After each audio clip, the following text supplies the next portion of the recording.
All my life I had to be patient. Like Meek Millie, I was dream chasing. Finger to the law when I see haters. Oh, the feeling when you tell your niggas we made it. Ooh, baby. Ooh, baby. Ooh, baby. Ooh, baby. It's showtime like Kareem Lakers. I make a masterpiece, scene basic. No Meek Millie, but I'm dream chasing. Took the shortcut like Anita Baker. I want the bright lights that you see in Vegas. I need a big house with like 3 basements. Drop an M on the whip, think I'm speed racing. Don't know if it's the Transformer or the Green Ranger.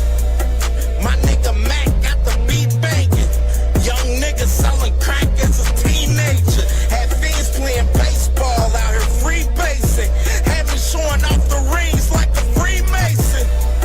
My mama gone, but I keep pacing. Trying to keep it all together like I need braces.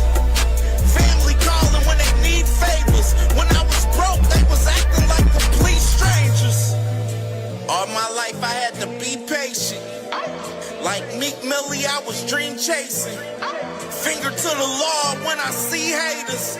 Oh, the feeling when you tell your niggas we made it. Ooh, baby. Ooh, baby. Ooh, baby.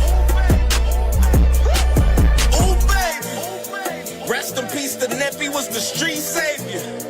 Got my credit right now, I need acres. Gotta turn your dirty money into clean paper. Trying to own a franchise without a key player. I go through hoes like I weave laces. Tree blazers, let they mama noodles be flavored. Meat takers that be acting like the D sacred. You bust in, you would think they on their knees praying. Then I slide like a screensaver. When I'm done, make some scrambled eggs, cheese bacon. Then it's on to the next, I ain't a speed dater. Little bitch ain't gon' hear from me till weeks later. I don't see no things changing. Kids still dodging bullets like they seen Matrix. These young niggas really need saving, but OGs won't teach them that the street's dangerous. All my life I had to be patient. Like Meek Millie, I was dream chasing. Finger to the law when I see haters. Oh, the feeling when you tell your niggas we made it. Ooh, baby. Attention, all boxing fans. Have you ever been to a live fight event? Have you ever seen the leather fly live? Have you ever heard those punches in person? Well, we're trying to give you a chance to do just that. Here at the Angry White Man Boxing Podcast, we're raffling off a ringside seat to see Abdullah Mason, Scooter Davis, Shoo Carrington, and Tiger Johnson, all fighting on the same card in Cleveland on the 4th of July. There will most certainly be fireworks in Cleveland, and we're inviting you to the cookout. For a $10 raffle ticket and your chance to win a ringside seat, to get to see all the action live. The event will be taking place at the Wolstein Center on the campus of Cleveland State University in Cleveland, Ohio. All entries will be taken in Cash App or PayPal at D1AWM. That's Cash App or PayPal at D1AWM. Leave your name on the notes. One entry for $10, 3 for $25, and you will be officially entered. We gave away a tank ticket. Now we're giving away future superstars Abdullah Mason and Scooter Davis. Tap in with your boys Friday night at 8 Eastern Standard Time, and thank you so much for listening. Saturday Fight Night launches June 20th. Where every Saturday, the biggest fights, The blockbuster shows. are live only on DAZN. on DAZN. So join us ringside because Saturday nights, All right for fighting.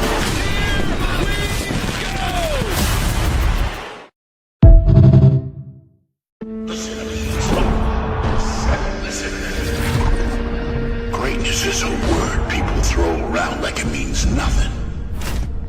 But to us, it means everything. It's the standard, and it only belongs to those who rise above expectation. You can't buy that shit. Greatness lives somewhere colder, and that destination is far. That road is long, that road is lonely, and the cost is real. If it was easy, shit, everybody be great. So I'm asking you, do you want it? Do you need it? Will you do what others won't so you become what others can't? Will you sacrifice everything to stand with the greats? Then remember this, greatness is never given. And the pursuit, well, the pursuit is all we have.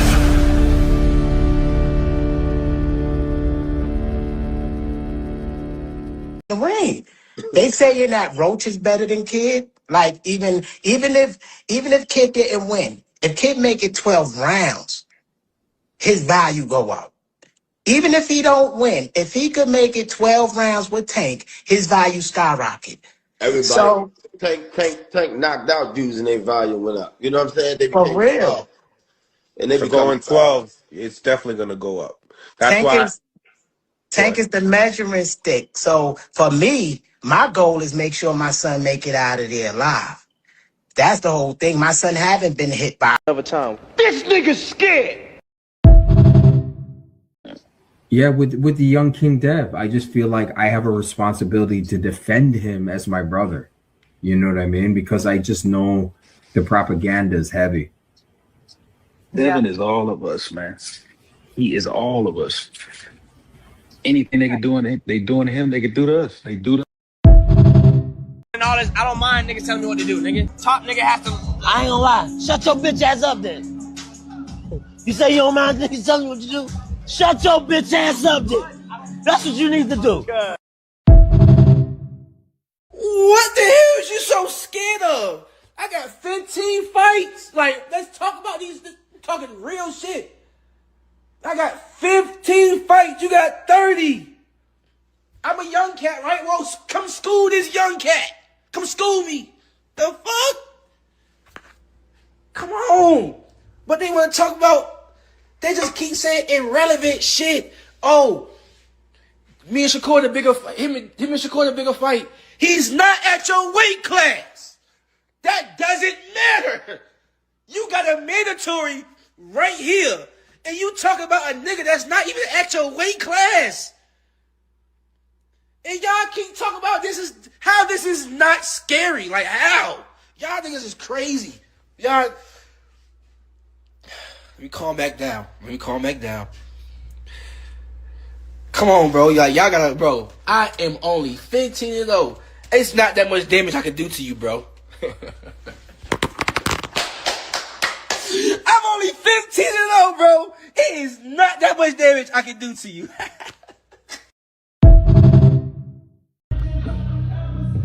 When I come to Jay Prince gym, that's when I'm gonna spar Shakur.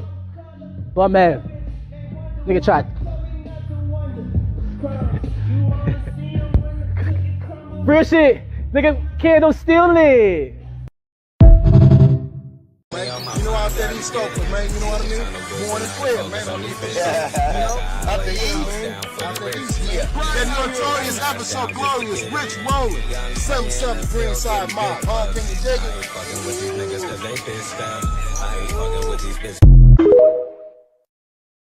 Come on, man. Champ side, you know 144 is. Whoa, what's up, champ? Come on with it. 144, baby. We gonna get it on. Say it again, champ. 144. 144 is a weight. I think we can make it happen. So, Dev, can you hit up Shakur and get the fight done? What's really stopping y'all from fighting on his end or on both of y'all end? Man, Champ side, I'm in the gym right now, but all I gotta say is 144. We can get it on. What about Keyshawn? Shakur first. 144. For sure. All right, champ. Hey, man. Appreciate it you. happens on Champ side, the baddest brand in the land. You gonna get the exclusive. Right. Keyshawn, no attention. So are you not entertaining the Keyshawn fight at all now? Is that what you're saying? Hey, where the hell Debo at? Talk all that shit, man. Where Devin? Where Debo at? So-called Debo. Where Devin at? Where Debo? You ain't see him? He hiding from me. Hot man. Debo! Hey, Debo! Where the hell you at, man? What you doing? Hey, where is Debo? We looking for you. We on the block. Debo got hit with a brick. Y'all already know how I'm coming.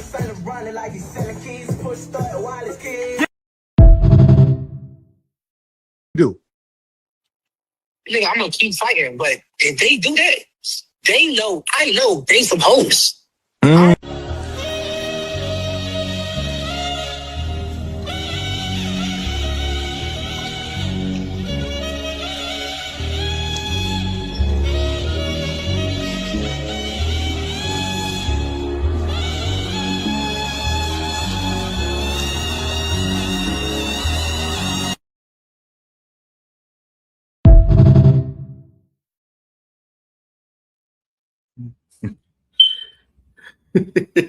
Them saxophones, man. Good morning, man. Good morning to the family, man. Y'all know the vibes, man.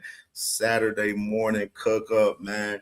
Hope everyone is feeling good this morning, man. I'm feeling great, man, this morning. Been up for a minute, man. Definitely looking at a lot of crazy shit I've been seeing over the last 24 hours, man. It's been some crazy shit I've been seeing, man. So y'all know your man's Kev J had to come up here and talk about it this morning, man. So we got a few things to talk about today, man. Definitely, man. A few things to talk about. And definitely, I'm happy to be here with the family, man. Talking this good boxing, man. Blessed to be here another day on this earth, man, for sure.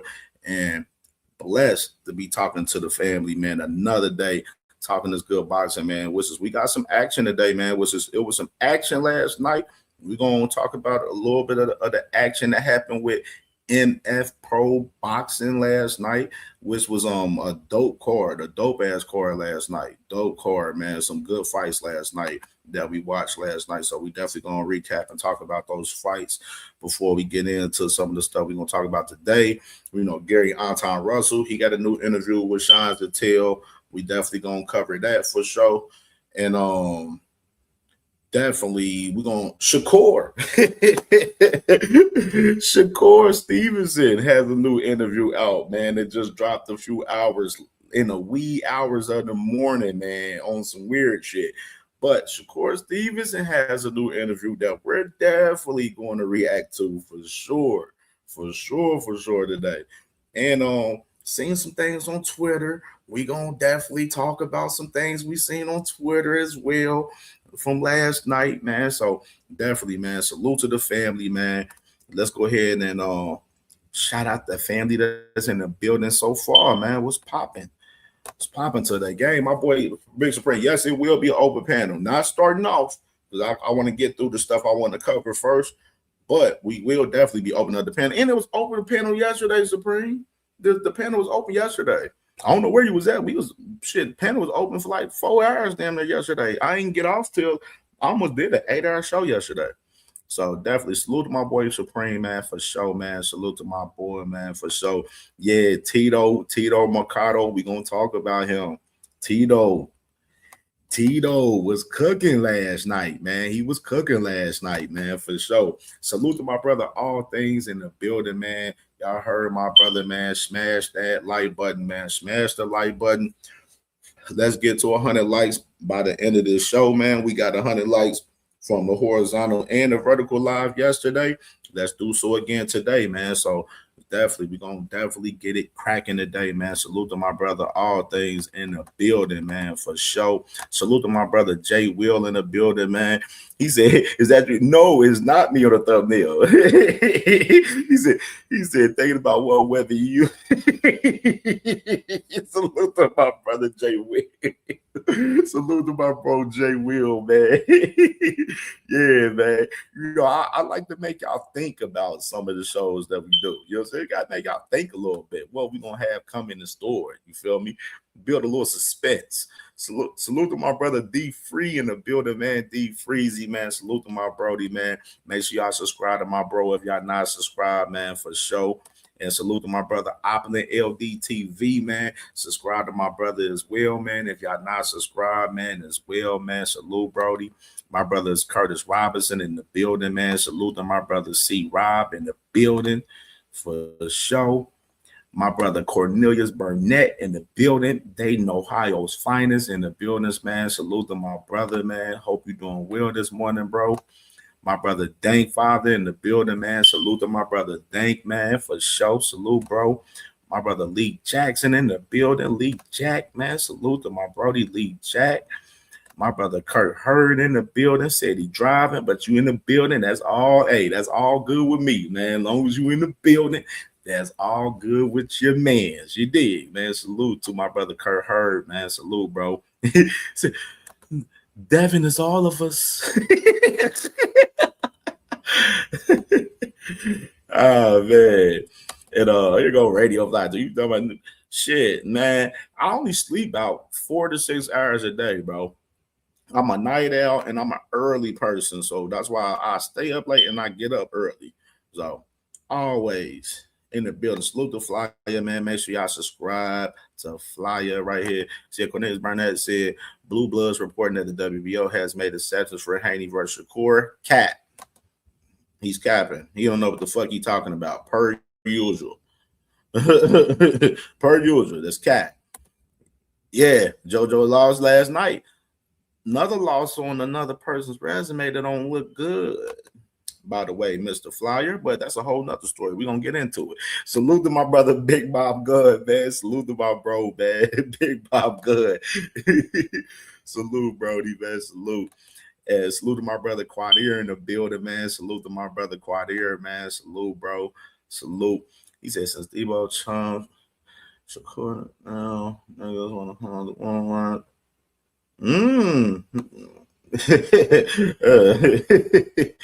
Oh, wow. We're going to talk about it. We're going to talk about it. Just know that. And salute to my brother B3, man. Salute to my brother, man. Make sure y'all subscribe to B3 Picks TV, man. If y'all not subscribed, man, salute to my bro. I ain't been able to catch those shows because I'll be live at the time you be live, but you already know it's all love, B3. You know you my dog, man. Salute to my dog. Make sure y'all subscribe to my brother B3, man. B3 be doing great work over there on his channel, man. He's building great over there, man. Salute to my brody, man, for sure. And salute to my brother Kevin House in the building, man, for the show. Salute.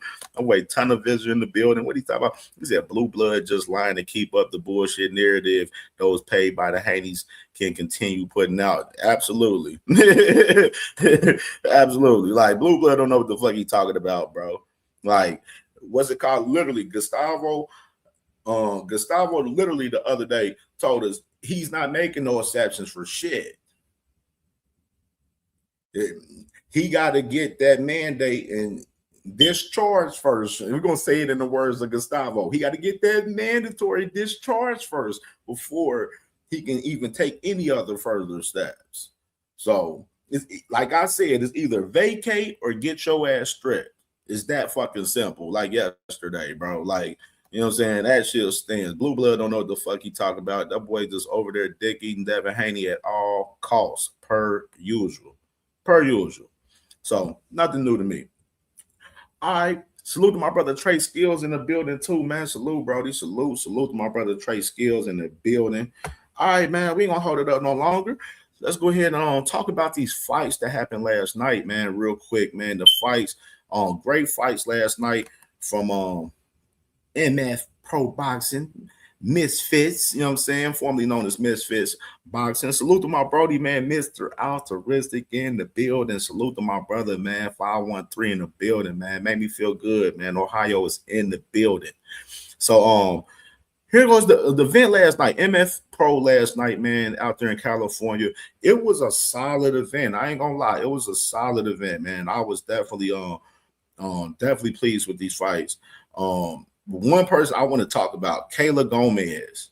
Kayla Gomez, it was her pro debut last night, and she looked sharp in her fight last night. Looked very sharp. Won by unanimous decision. It was a 4-rounder, and she looked sharp, man. That's a woman that I'm definitely gonna be, paying attention to. Definitely, as far as the women, for sure. Definitely, Kayla Gomez, definitely nice, man, for sure, man, definitely nice. I mean. Yeah, Opulent. Yeah, man. She legit, bro. She legit, man, for real. She legit, man. I liked her punch placement. I love the body work that she was delivering last night. The body work was mean. Like, I like what Shorty was bringing to the table last night. She nice. She nice for sure, man. Salute to my brother Ring While Boxing Podcast, man. Salute, bro. You already know, man. Prayers for Unc, man. You already know, man, for sure, bro. Definitely, man. Kayla Gomez, that's a woman for us, the women, that we definitely need to pay attention to for sure, man. Definitely. I like what I seen from Shorty last night for sure. That boy Big Supreme said Mexicana. Hey, yeah, bro. She nice, bro. She nice. I like what I seen from Shorty last night. And another fight, David Lopez, that was a fight that we had to pick. Salute to my brother Chan Ross, if you're listening. I have my picks for today shortly. You know what I'm saying? I gotta run this show today though, right now. But this fight with David Lopez last night was a fight that we had to pick. I picked David Lopez for third round knockout. This motherfucker got the knockout in the first round, man. Got dude out of there in the first, man, which I was not surprised at all by that. Like, that boy David Lopez, he looks sharp, man. That guy, that's another guy to look out for too, man. David Lopez, he got some talent, man. He got some talent. MF Pro got some guys over there, man. They got some guys over there on that roster with MF Pro, man. Yeah, they got some guys, man. Yeah, David Lopez got the first round stoppage last night. Looks sharp. I was impressed with his performance last night. That's a guy I'm gonna definitely be watching. Amir Anderson versus Jonas Sylvain. Let's talk about that fight a little bit.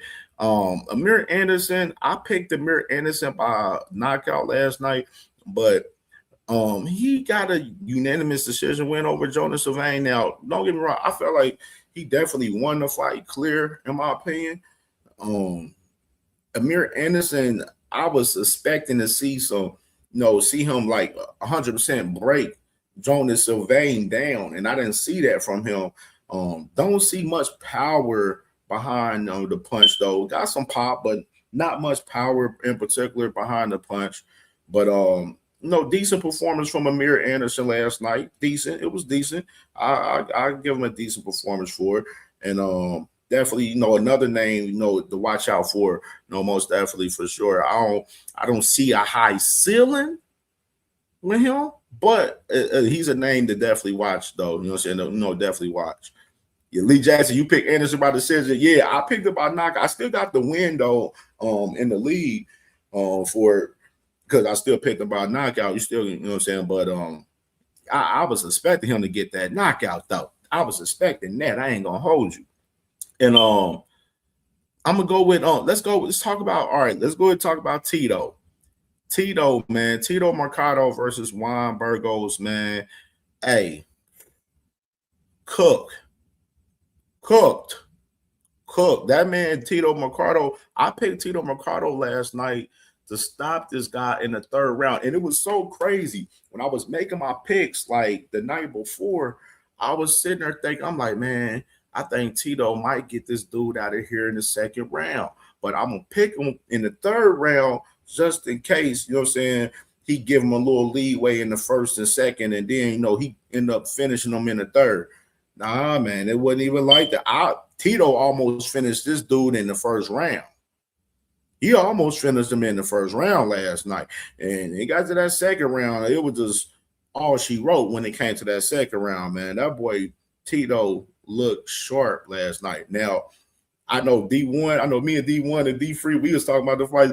We were like, I think D1 had Juan Burgos getting stopped later on, like round 7 or 8. And I was like, man, because Juan Burgos, he's a guy that's never been stopped in his career until last night, though. And I was like, man, when I was doing my research, my homework on that fight, I'm like, man, Tito about to cook this dude. He about to cook him early, man. And he definitely cooked old boy early, man. Stopped him in the second round, was definitely sharp as hell last night, man. I like what I seen from Tito. We was talking about a few names, like what's next for Tito? Like Tito, he's definitely ranked in, a couple of the sanctioning bodies and stuff. What's next for Tito Mercado? Like, no, I was thinking of some names. I know I just seen Supreme. You mentioned Adam Azim. I mentioned his name last night talking to D1 and the gang about it.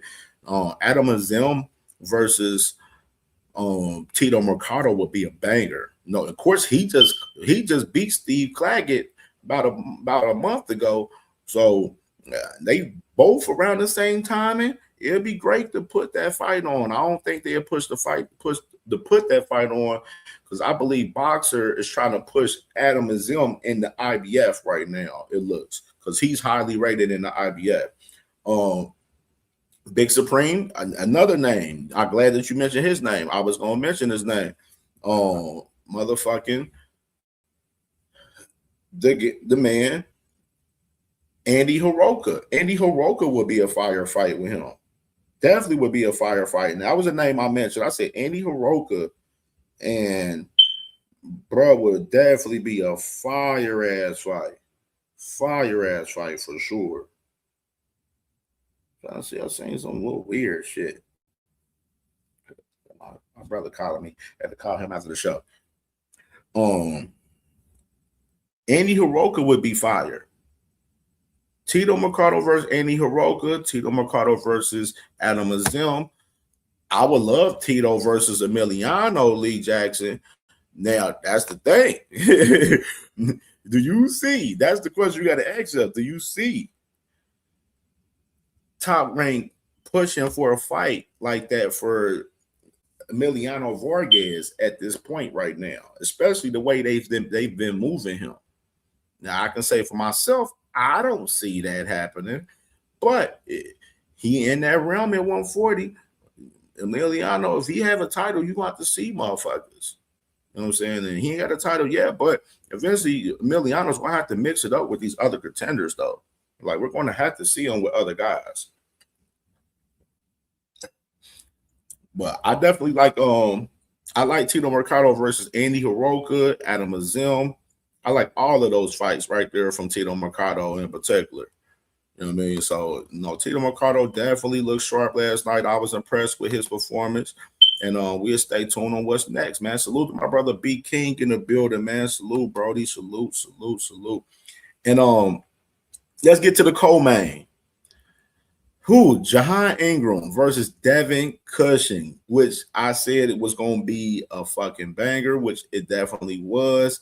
I picked Ingram in this one. That was the only fight that I picked wrong last night. I picked him by split decision. Devin Cushing got the win. He pretty much dominated the fight for real. Jahan Ingram couldn't find any way to get on it.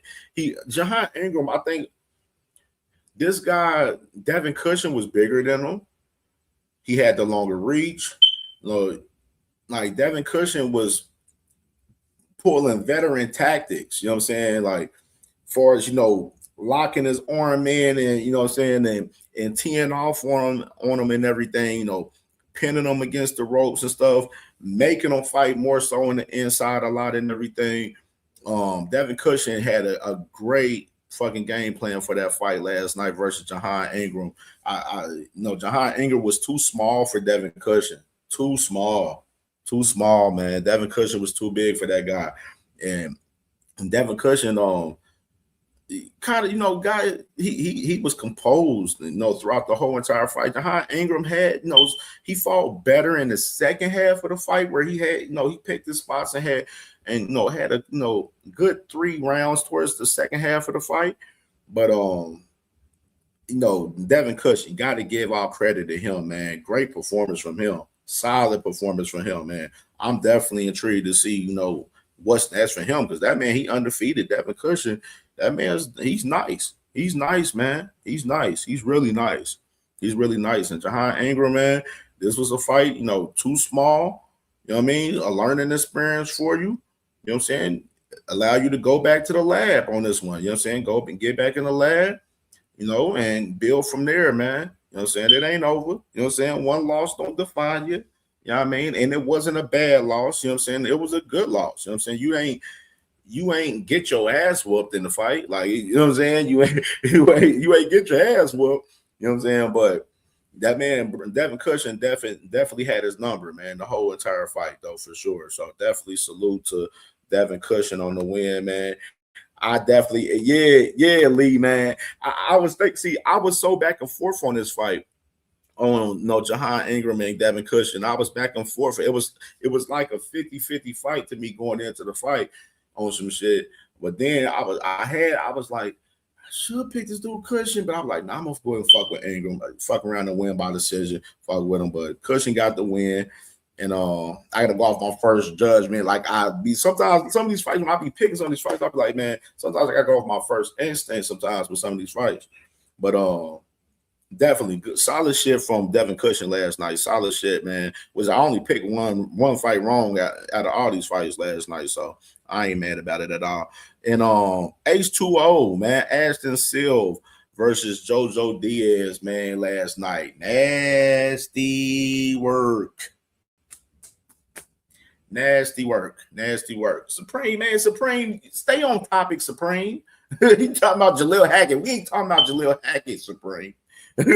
We talked about Jalil Hackett yesterday. He's fighting Derenchenko because they both on Zuffa, and they both fighting at 160. They both in the 160 weight class. They both at Zuffa, so that's why the fuck he fighting them. So there ain't no need to ask that bad about that shit. Stay on topic, my nigga. So we got H2O, man, versus JoJo Diaz last night. That was the main event last night, which was a decent little scrap, you feel me? And early on, JoJo Diaz did some good work early on, which I know some people was probably feeling like JoJo Diaz was kind of winning, the first half of the fight. But after a while, man, H2O he turned it up on the man and ended up beating that man clear. The fight it wasn't a great scrap. Bruce Gas, salute to my brother Bruce Gas, man, and salute to Radio Ray Davis in the building, man. I see you. It was a cool little scrap. It wasn't crazy, but H2O, he won the fight by unanimous decision. I picked H2O to win. I know some people was out there talking about they think H2O, he was green from the Lucas body fight and everything, which, hey, I'm not that impressed with H2O. I don't think he's that much of a good fighter, honestly. But I don't think JoJo Diaz is a good fighter that much either. And it showed last night. JoJo Diaz lose again. That man's 34-10. 34-10, bro. Wasn't JoJo Diaz on somebody's resume? Didn't somebody fight JoJo Diaz a few years ago? Look like that win ain't aging too well right now. And I said that last year. And it's looking like that win is worse now. Like I told you on the resume. You know what I'm saying? Hey, it's about who you fought, how you beat them, and what that person did in the career after you beat them. And we're looking at that man, JoJo Diaz. And like I said before, a year ago about JoJo Diaz pertaining to resumes, since some of you guys like to talk resumes, and y'all know I'm the wrong person to talk resumes with. JoJo Diaz win on Devin Haney resume? Trash. It's that simple. Trash ass win on the resume. You know what I'm saying? We just gonna keep it frank and be real. We ain't gonna even sugarcoat that shit.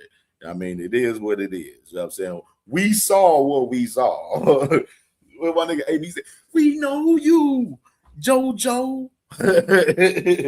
So definitely, man. Interesting shit. Good scraps last night from them guys, man. Salute to those guys. And definitely looking forward to see what happens next for MF Pro Boxing right here. And today, obviously, we got the card in UK from Queensbury today with Gardner and Magnesi today. We're starting at 2 o'clock, so I'm assuming the prelims will probably be starting pretty soon. You got the card out there in Philly. Got a card out there in Philly today, man, with Davis and Albert Gonzalez fighting out there in Philly. I don't know. They don't have no stream for that right now that I've seen. So they got that fight. But then, you know, the main fight that we'll be watching tonight and paying closely attention to is Oscar Collazo versus Zadir Valdez. Let me go ahead and bring that up right here because Kanoi's not the opponent now. You got this fight card tonight from Golden Boy tonight, man, going down. Got my guy Joshua Edwards on the card and everything, heavyweight prospect from Houston. So I will definitely be tuned in heavy tonight on this card with these guys. And that's what we got for tonight, man. You already know next week, man. Next week is lit. Next week, Boots Ennis and Xander Zayas next week. Hold on, and let me stop the presses. I wanted to talk about this right here. Hold on, because I seen something this morning that fucked me up. It fucked me up right here. Both of these guys missed weight at 105 yesterday. Let me say that. Let's talk about this briefly real quick. Both guys at 105 missed weight yesterday. I think Collazo was at like 110 something, 110, and Valdez was like at 111. So now they got these two guys fighting, I think, they're fighting for a regional title at the 112-pound division now. So they went from 105 to 112. I just wanted to add the context to that. Think about that. Oscar Collazo, pound for pound guy. You know what I'm saying? He's ranked in the top 10 in some people's pound for pound list. Of course, he's at the 105 division, been conquering that division for a long time recently. Both of these guys miss weight, and they're fighting for a regional title up in 2 weight classes at 112. That's some wild shit right there, bro. That's some real nasty work. That is some nasty work. We can't sit there and ignore that and not say that ain't no nasty work. That's some nasty motherfucking work right there, for real. But we'll see what these guys doing. Oscar Collazo, 105, no more. Leave that shit. You too big to be fighting at 105, bro. Too big, bro. Too big. Salute to my brother, man. Tay in the building, man, from the town, man. Salute to my brody Tay, man. How the boys doing in the tournament yesterday, Tay? Let me know. I ain't been on Facebook to check them out. And salute to my brother Mike M in the building, man. Salute to my brother Mike M in the building, man. And so going back, let me go back. Of course, obviously this week we got Xander, we got Boots coming up on the 27th. This next Saturday, we 1 week away, man, from this big fight, man, which is I'm very excited about coming up, obviously.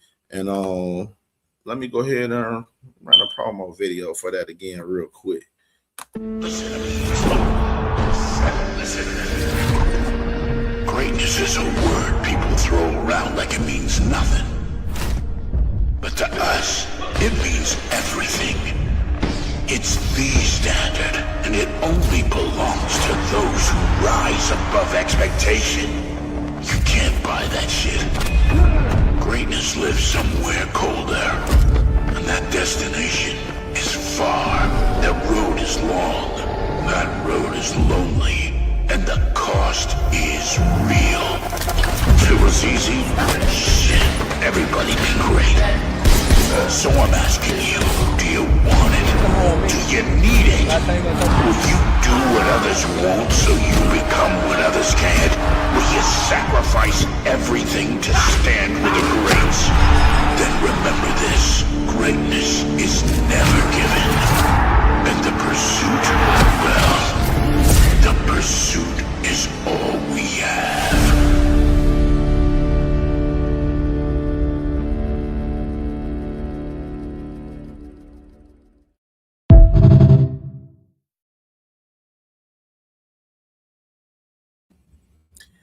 Yeah, man. So it's going down, man. We a week away, man, from Xander and Boots, man. And very excited about it. I'm about to bring up the fight schedule. And here go the fight schedule. We showed y'all the fight schedule yesterday, but we show it again. Obviously, you got Monday, man. You got the first face-off between Xander and Boots Monday at 7 p.m. Then Tuesday, you got the undercard media workout Tuesday at 4 p.m.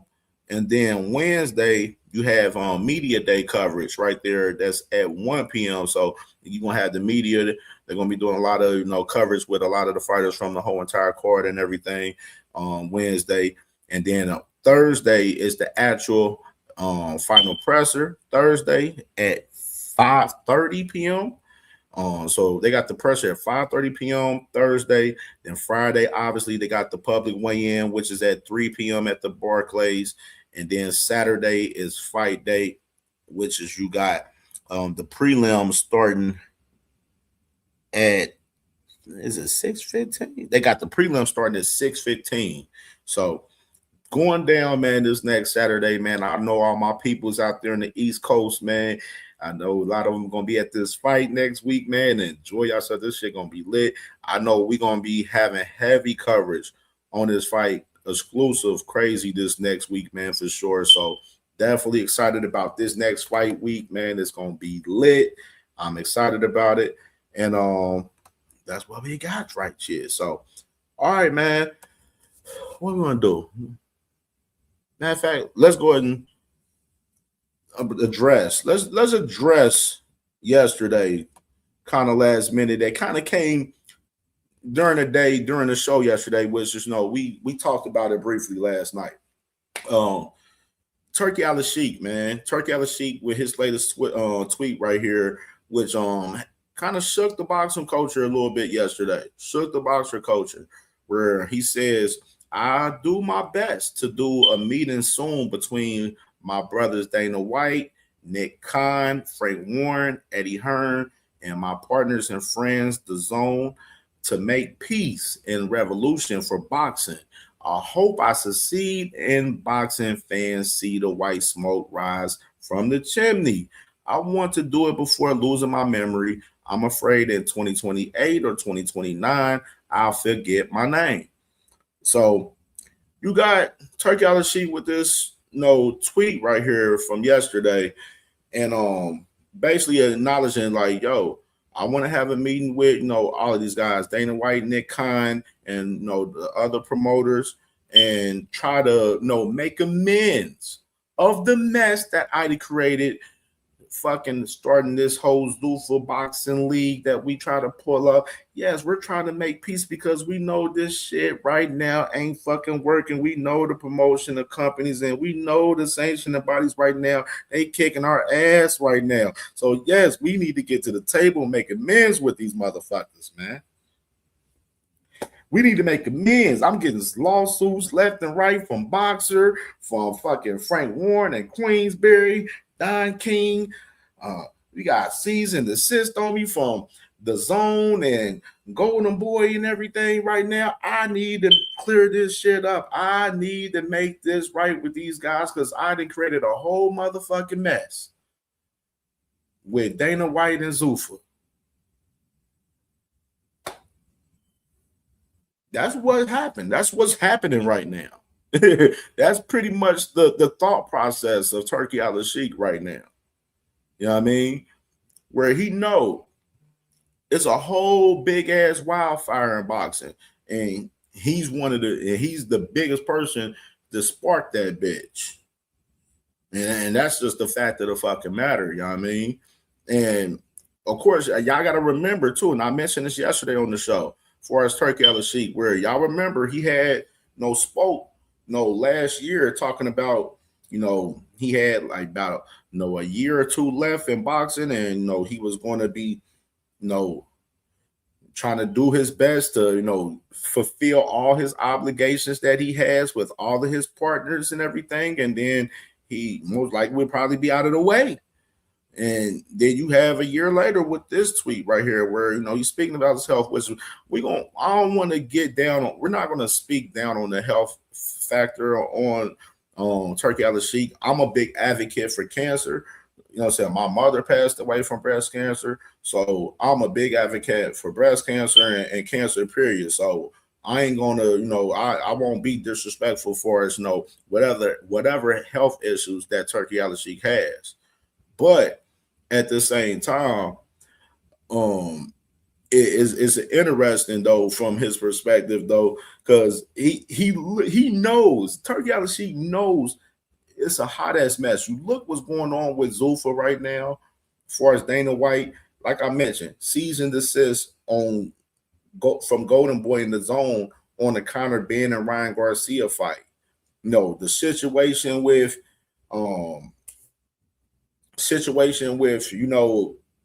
AJ, Tyson Fury, all the confusion on who's going to promote the fight, where the fight is going to be at. You know what I'm saying?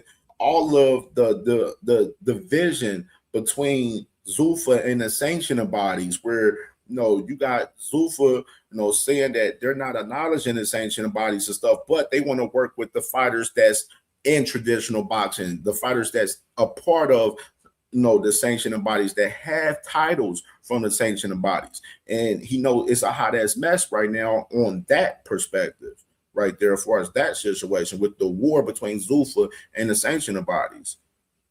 Like Turkey's with this tweet, I'm looking at this tweet and I'm seeing him like he's looking at this shit like, I done put so much dirt in this motherfucking game right now. We need to try to clean some of this shit up some fucking how by trying to make an amends with these guys. Now, my thing is, does Turkey Al Sheik, or is he able to make amends with these guys? We don't know. We don't know. We shall see. But it's an interesting factor, though, and you see how the Zone is moving, which I mentioned that. Like, I see the Zone. They got the deal with TNT Sports for as long term. And the Zone, they're trying to, build their staple of, from promotional companies, build a staple of promotional companies and brand them in the U.S. market through TNT Sports. That's why you're going to see a fight card at least probably once or twice a month on TNT Sports from the Zone.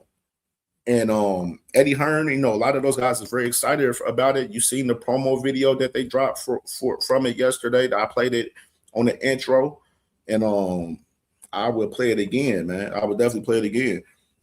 Yeah, man, Flyer, yeah, bro. Yeah, breast cancer, like the cancer. That's why I said I can't get into the health issues of Turkey Al Sheik because I'm serious about cancer. You know what I mean? And so my mom literally passed away from it 12 years ago.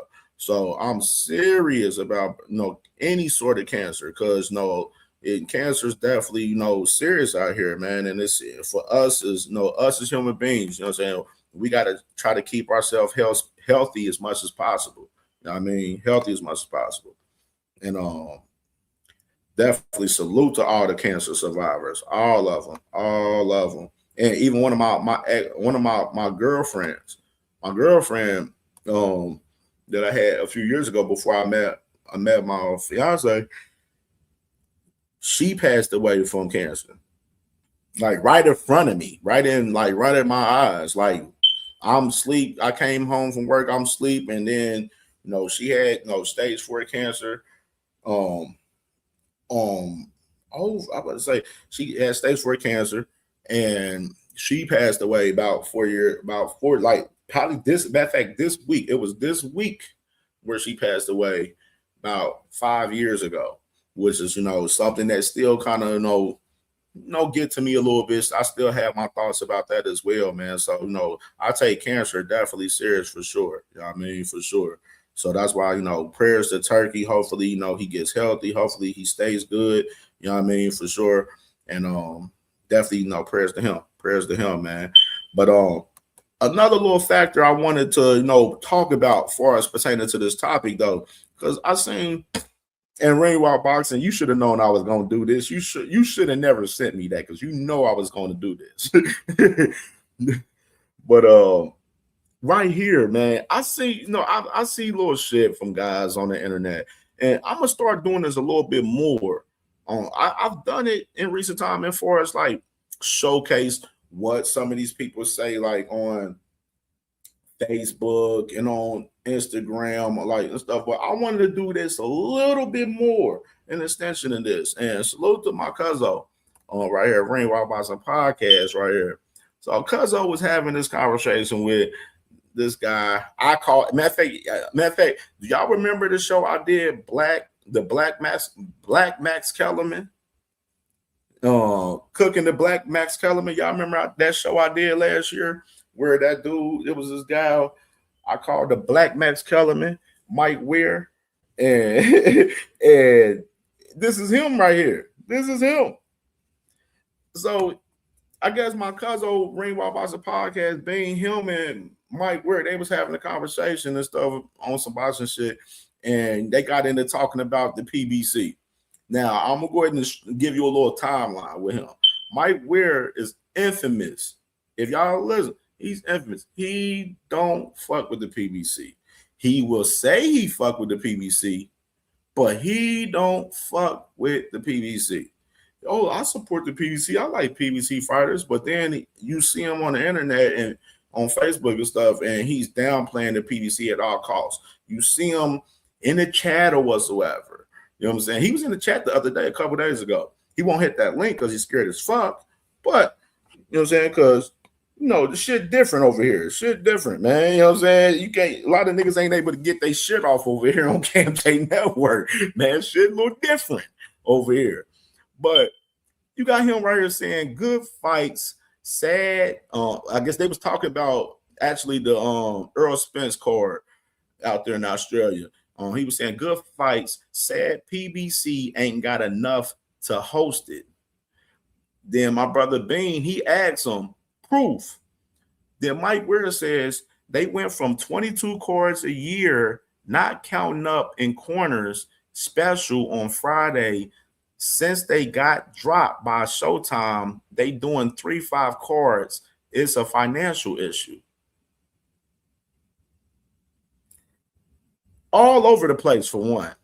All over the place for one. Let's start there.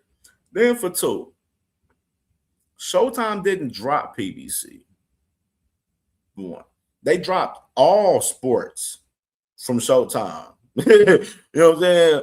The show that was that All the Smoke show that them boys had, that was on Showtime.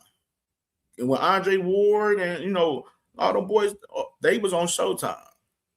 Everything involved with sports wise for Showtime got eliminated. And we know the reason and why they got eliminated was because they wanted to focus on doing movies and shows and shit. They didn't want to do, they wanted to get out of the sports business. Period. And then what PBC do? PBC do? They went and got the deal with Amazon Prime. Yes, we understand PBC is not active as much as we want them to be. We do not. No, we want the motherfuckers to be active more. Like if PBC was, I said if PBC was at like the 10 to 12, event mark a year, people would be satisfied. But no, PBC right now is like between they're doing like 6 to 9 events a year right now. 6 to 9. I mean, so not much as active as we would like, but the same narrative about PBC that everybody's had since they existed 10 years ago is the same narrative that they have now. You know what I'm saying? And my cousin Bean asked him the proof. Mike Weir doesn't provide any proof. He's just talking out the side of his fucking neck. He doesn't have no proof. Where's his proof? That's what I'm saying. People just be talking just to be talking, and then dudes just be wanting to hate on motherfucking PBC just to hate on PBC. And that's just what it is at the end of the day. You know what I mean?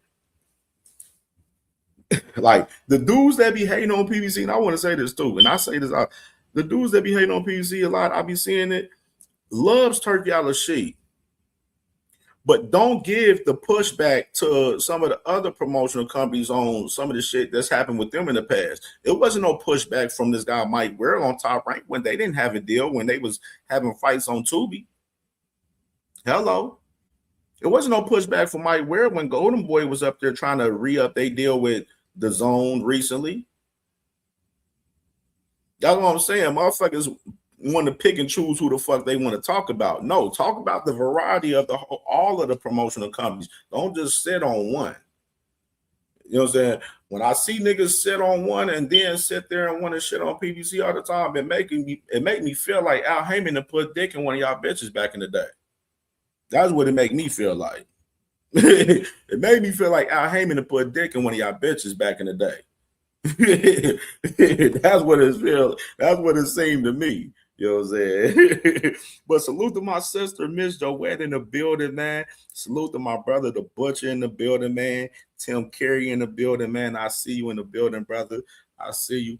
All right, man. So I just wanted to showcase that a little bit. You know what I mean? No, these guys hating on PBC, hating on Al Heyman, because Al Heyman done probably put dick in a bitch back in the day. You know what I mean? All right. Let's go ahead and share this man, Mr. Gary Anton Russell. And then we can get into the Shakur interview after that and get into this shit right here. All right. Boom.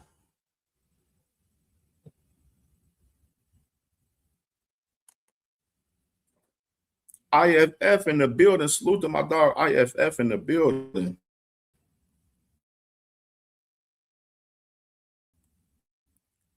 All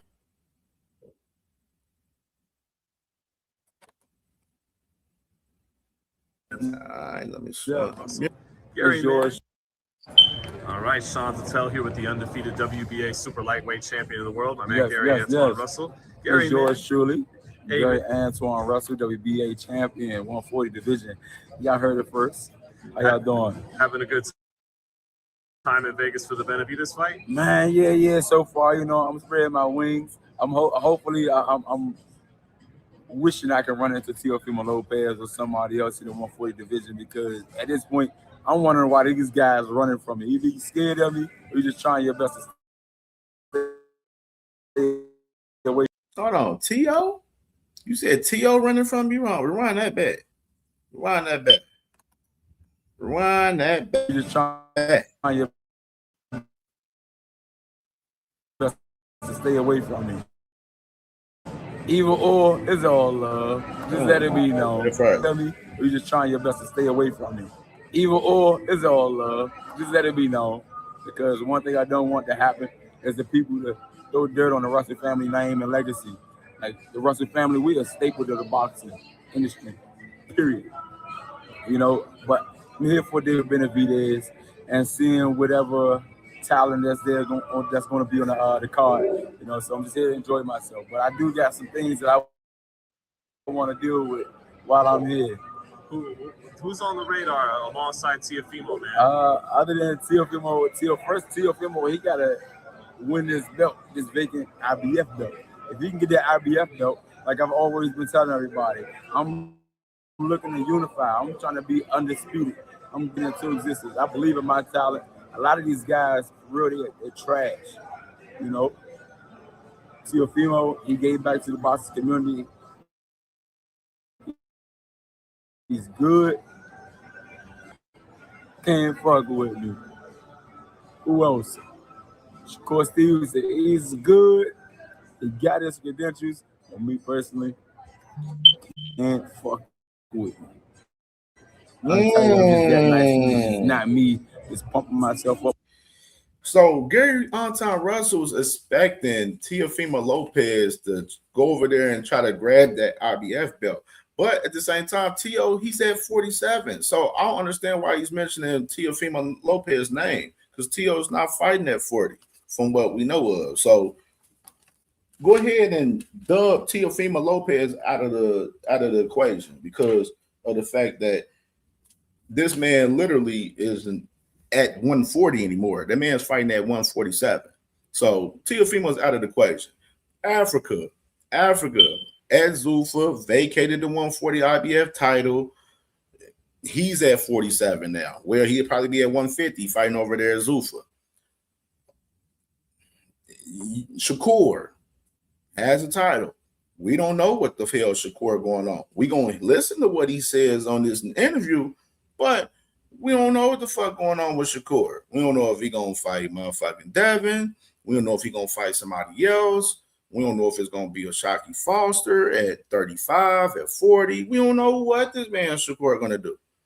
And then on top of that, we need to be hearing from you talk about this man, Pitbull Cruz. So hopefully he gets asked about Pitbull Cruz in this right here. We're just talking trash. It's just what it is. And if you feel some type of way, tell him shoot their shot. Tell him come back at me. You know, so everybody got a title at the 140 division. Y'all better watch out because I'm coming. What you think of? Salute to my brother Tim Carey, man, with the $5 banger and the Cash App, man, starting off sponsoring the show, man. Salute to my brother, man. Salute. Appreciate you, bro. Appreciate you. And y'all make sure y'all hit that like button. Y'all, let's hit this like button and sponsor the show through Cash App, man. $ CamJ Network, man. Any amount, man, will surely be appreciated, man, for sure. Y'all know we working.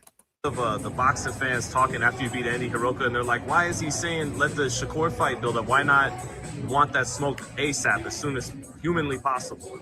Let's be real. As a show business, it's a show side, it's a business side. When you're dealing with promotions, you gotta let time for the promotion part or the promotion aspect to help the fight be more than what it is. You know, it need to.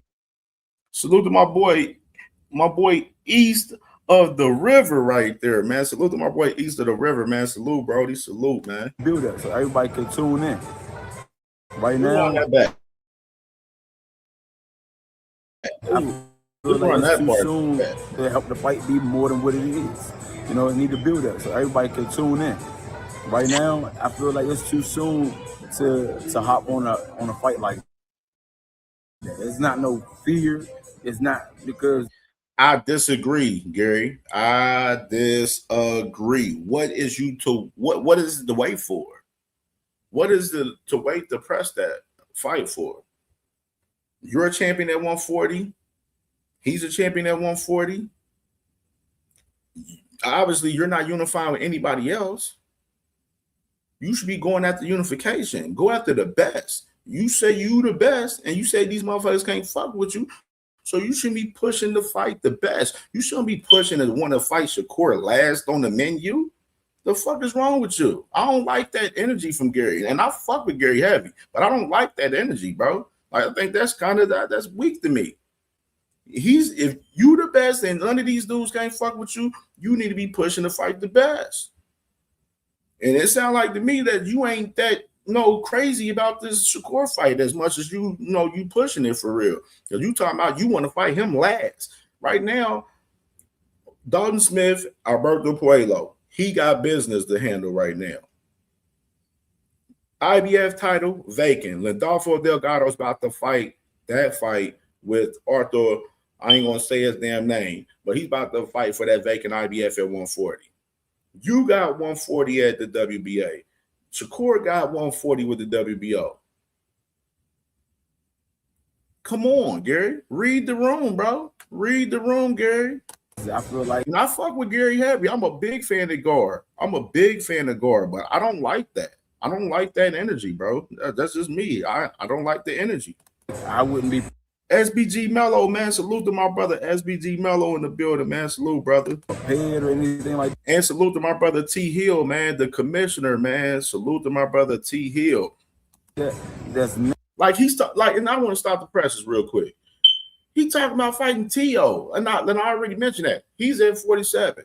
You talking about fighting Africa. He at 147 and he over there at Zuffa. Come on. Gary, read the room, brother.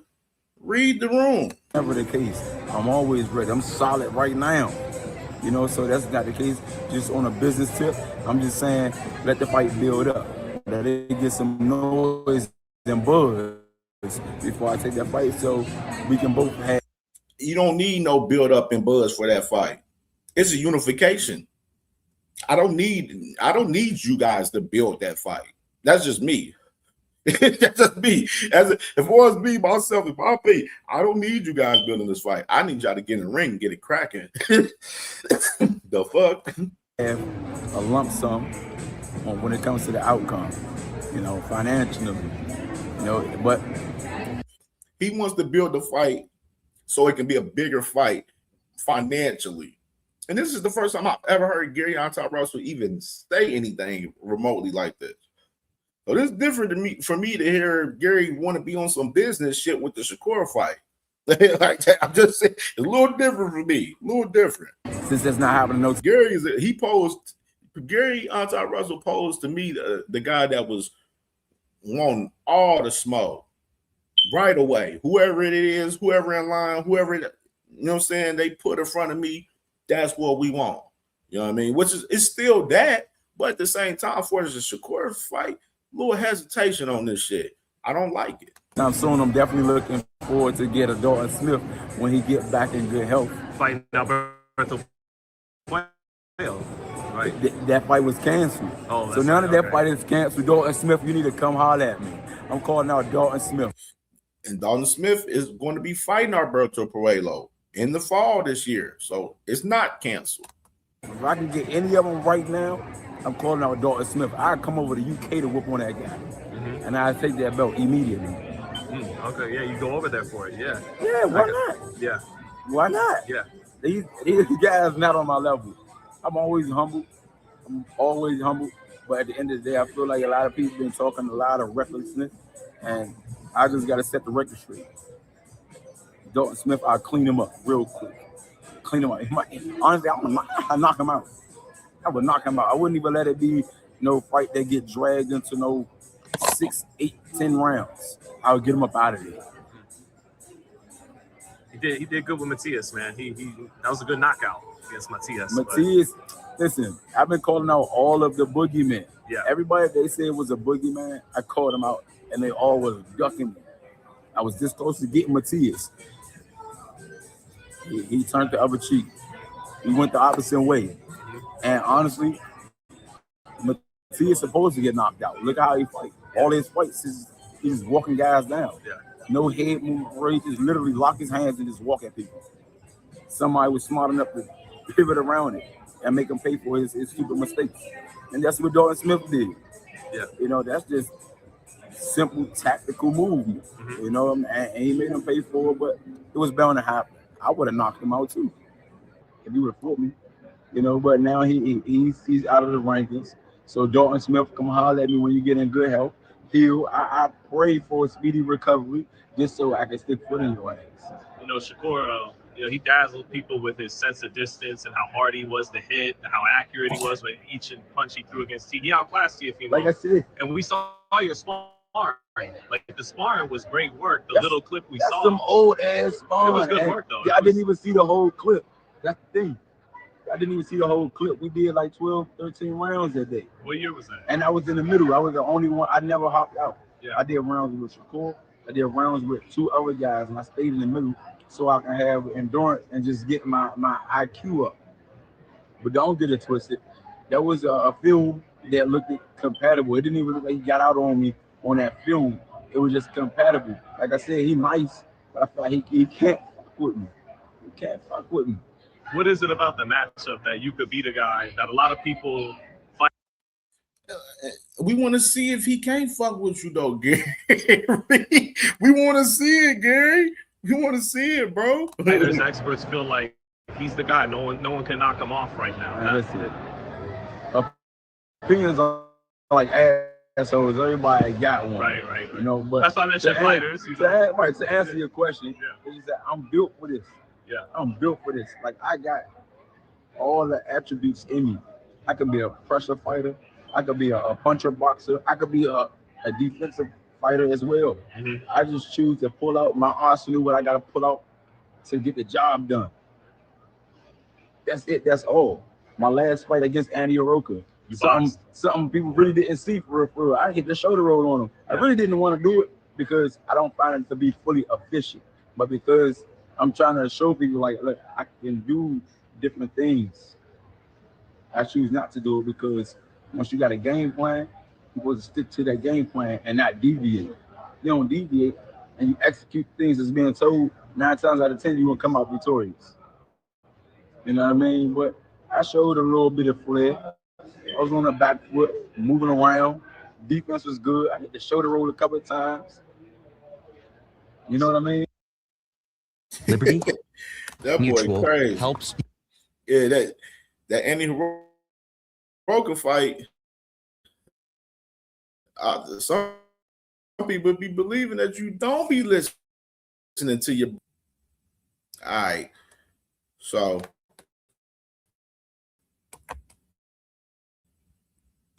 we're gonna go ahead, lay down this landline of a lot of this crazy shit. I'm gonna while I pull up this Shakur interview. Now,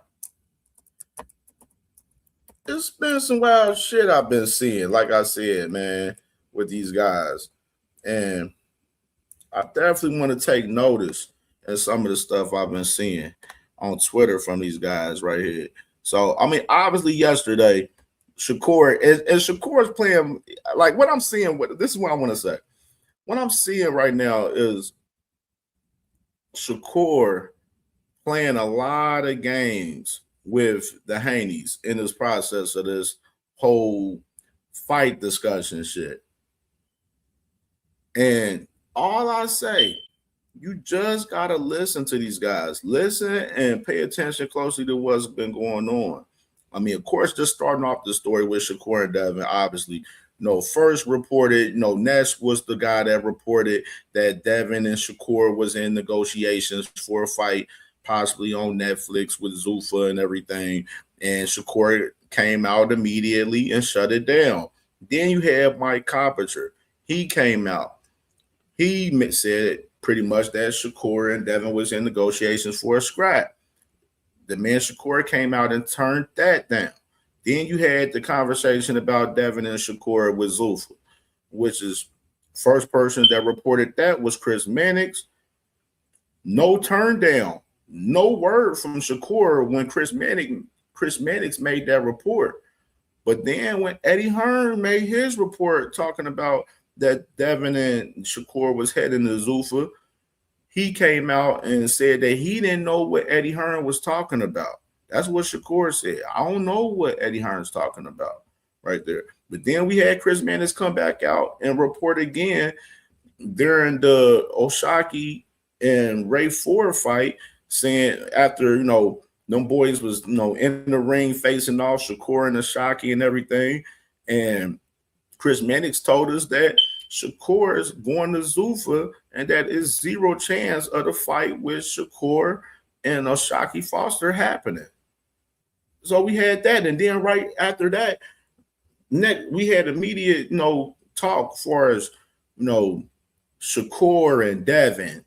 Devin, he's pushing. They pushing to fight Shakur. The reason why they've been pushing to fight Shakur is because they're trying to, up their status in the pound for pound list. They see Shakur's number 3 and in a few of those pound for pound lists, and they're trying to, overstep him in the pound for pound list by, having a fight with him and beating him. And that's one of the main missions of the Haneys, you know what I'm saying? Which is, my thing is, with this whole case, if that's your mission, then give up the belt to Keyshawn. Because that's the thing from what we know from right now with Keyshawn Davis and, Devin Haney right now. Gustavo, WBO president, he told us that man, Devin Haney has to fight Keyshawn or he's going to get stripped. So if that fight with Shakur Stevenson means so much to the Haneys, as we've been seeing them out there in the media in recent time, then why not drop the belt and go after Shakur and continue to, press Shakur on the fight? And like I said, Shakur, it's been looking like this man been playing mind games. Like he did this the other day, which we showed this yesterday, where he showed a scale talking about he's at 144.4 right here. And then you had Bill Haney trolling back. When you said him trolling back. Talking about 200.4 and shit right there. Talking about post your weight challenge right there. Then, he had the tweet up top. Talking about I respect the WBO, I respect the rules. I also believe that boxing belongs to the people people have made it clear they want to see Devin versus Shakur share the ring, and we'll do our part to see if that fight can be made. If not, Keyshawn Davis is next. So, you had that right there. And of course, obviously, I showed on the intro Devin Haney on, on the platform talking with the guy, talking about those guys wanting to fight Shakur at 44, pretty much, right here. Come on, man, champ. You know 144 is. Whoa, what's up, champ? Come on with it, 144, baby. We gonna get it on. Say it again, champ. 144. 144 is a weight. I think we can make it happen. So, Dev, can you hit up Shakur and get the fight done? What's really stopping y'all from fighting on his end or on both of y'all end? Man, champ, I'm in the gym right now, but all I gotta say is 144. We can get it on. What about Keyshawn? Shakur first, 144. For sure. All right, champ. Hey, man.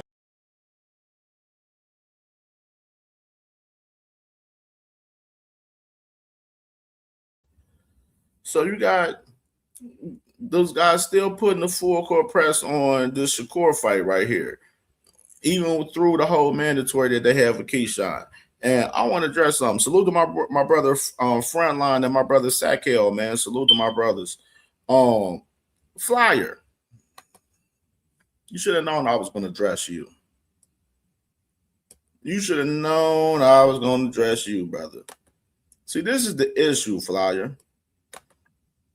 The issue is, I don't care what the fuck these motherfuckers do. And I've been on record telling y'all throughout this week, I don't care what these motherfuckers do. We want to see a fucking fight. Because like I've been saying, and like we've been seeing and hearing, we've been hearing and seeing too much talking and not enough fucking action from these dudes. That's what the fuck we've been seeing. I don't care if Devin keeps his belt or he doesn't keep his belt. This is the thing. If y'all want Shakur so bad, Flyer, then y'all should want him to give up the belt to fight fucking Shakur. It's that fucking simple. In order for him to fight Shakur, he's going to have to vacate the belt to fight fucking Shakur. Like, how hard is that to recognize? Like, come on, are you shitting me? Like, are you shitting me? Nobody gives a fuck if Devin keeps his title or not. We're just saying that the man wants to fight Shakur. We know in order for him to fight Shakur, he's going to have to vacate that strap in order to fight Shakur because he has a mandatory. Gustavo told us yesterday, and don't act like you ain't hear that man say that in the conversation. He said, ain't no 47 belt situation with Haney and Shakur, none of that shit. No, in order for him to fight Shakur, he has to take care of that situation with Keyshawn. And if he not fighting Keyshawn and he want to fight Shakur, he got to vacate that title. That's what he said yesterday. I'm just saying, we're not going to act naive about what the fuck we're hearing, bro. Just because y'all don't like to listen well, don't mean we're not going to listen well and be dummies with y'all. Like, I'm just saying. Like, we're not happening. All right, let me pull this thing up right here with this man, Shakur Stevenson. And by the way, since we was there, I wanted to show this too. And to show a little bit of more as far as the little mind games that we're seeing a little bit. You got Shakur the other day, saying, number one pound for pound. Read the context of why he's doing that. The man literally knows that Devin Haney and Bill Haney, one of the main reasons why they want to fight him is they want to overtop him in the pound for pound list. That's one of the main reasons, right? And of course, he makes this post about a week ago talking about this is about to be war and shit right there. You got shit like this with Devin right here talking about a true champion. I will fight anyone. Keyshawn asks, as long as the business is right, I believe it will get done. Inshallah. So now you got Devin Haney right here talking about Keyshawn, talking about as long as the business is right. And he believe it will get done.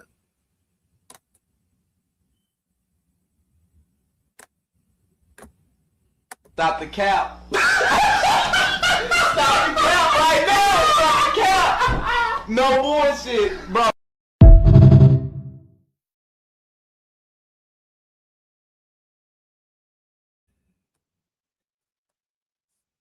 Pretty interesting.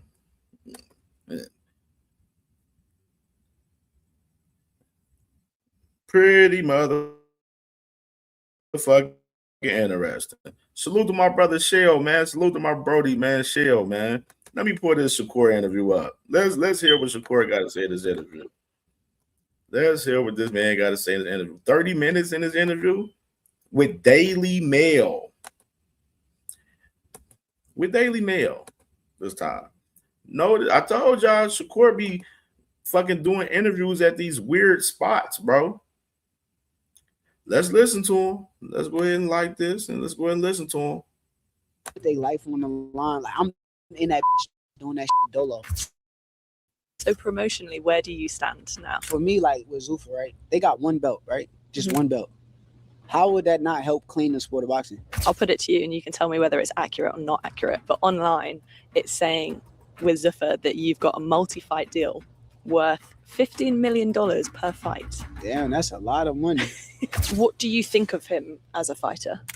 I don't think he's that good. Like, he's okay. What I will say from a positive standpoint, he's getting better. I'm young, black, and I win. And being that that's the case, I feel as though they're going to hate me regardless. Did it get you down, though, at that period? Yeah, I had a certain time of depression. Charlotte Daly on Mel Sport Boxing, joined by Shakur Stevenson. How are you doing? I'm good. Good. I'm glad. I was just saying to you about Texas and the heat over here. I don't know how you live here full time with this. Yeah, honestly, you do not get used to it. You always talk about your level of dedication and commitment.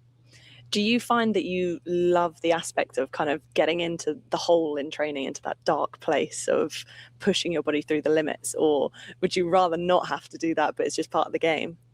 Nah, I used to hate it. Like, I used to hate it because I've been doing it all my life. But now I'm at a point where I kind of love it. Like, I love the process. I enjoy going to the gym and getting better and working on my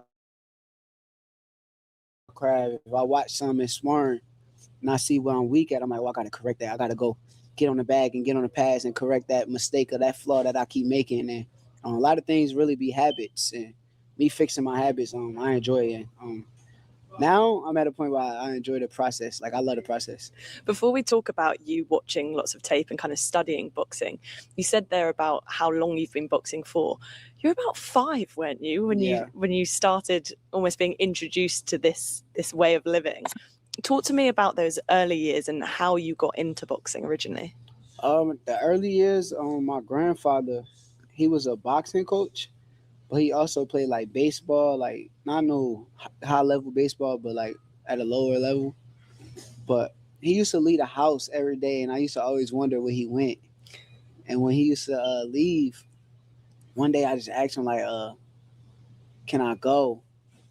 And I want to say the day before that, he took me to his baseball game, and I met some of the boxers that he was training. And shit, the next day he took me to the gym. It's like I just kind of like fell in love with the entire environment. Like, I enjoyed walking in and seeing people that knew how to fight and defend themselves, and I thought it was like the coolest thing in the world. Did he want you to box originally? Because we always hear stories of, for us in the UK, there's that story of Chris Eubanks Sr. telling Junior that he didn't want him to box. Fast forward that part. But I remember when my mother was crying and stuff, and we want to get to the good shit. It was always my main objective, and overseas winning all these tournaments, like my passion was just always there. So I don't think nothing was going to stop my destiny. Like, I think God, man, that is such a wild statement. Like, but at the time I'm thinking I'm the shit. I'm like, shit. None of these guys could beat me. I go to all these tournaments and I win. And not nervous isn't the right word, but no, the nervous how is the you right felt. word. Okay, Nervous yeah, is the right word. For sure. It's the biggest fight of your life, and you got nerves and like things to where like I'm too competitive. I don't want to lose. So I know for me to win the fight, I have to be at my absolute best and my very best. And that's why on that night it was fireworks. But for sure, I was nervous and everything for sure. Like everything happened the way it was supposed to happen. Them nerves kind of picked me up and got me to go to the gym and go harder and come at my absolute best. Am I right in thinking a family member told you not to take the Tio fight originally?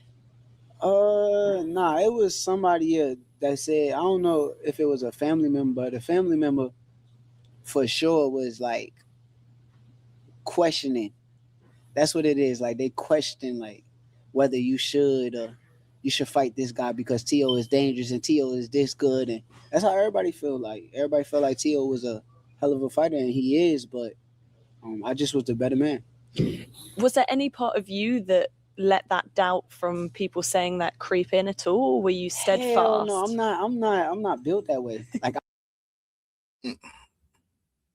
I'm not built that way. I'm built in a certain way to where like if you say things enough and I was gonna leave it alone, but everybody didn't feel that way about Tio, bro. You felt that way. You made your fan base feel that way, but everybody didn't feel that way about Tio, bro. They did not feel that way. I mean, you want to know the reason why they didn't feel that way? Because they seen Tio lose to Kambosos. They seen that man lose to Kambosos. They seen that man struggle with Sandor Morton. They seen that man struggle with Steve Claggett. They seen that man struggle with Jermaine Ortiz. People wasn't that confident like that in Teofimo Lopez. Have doubt against me, it makes me want to do it more. Like it makes me want to like, okay, that's what you think? Bet now watch this. Now I'm gonna show you. Now remember you did that. Like it kind of gets me into that type of mode. So salute to my brother Darius Warren in the building, man. Make sure y'all subscribe to my brother A-Dub, man. And salute to my brother Ray B, man. He said he capping. And then salute the clip for him in the building. He said bro was an overwhelming favorite on the odds. Facts. Nah.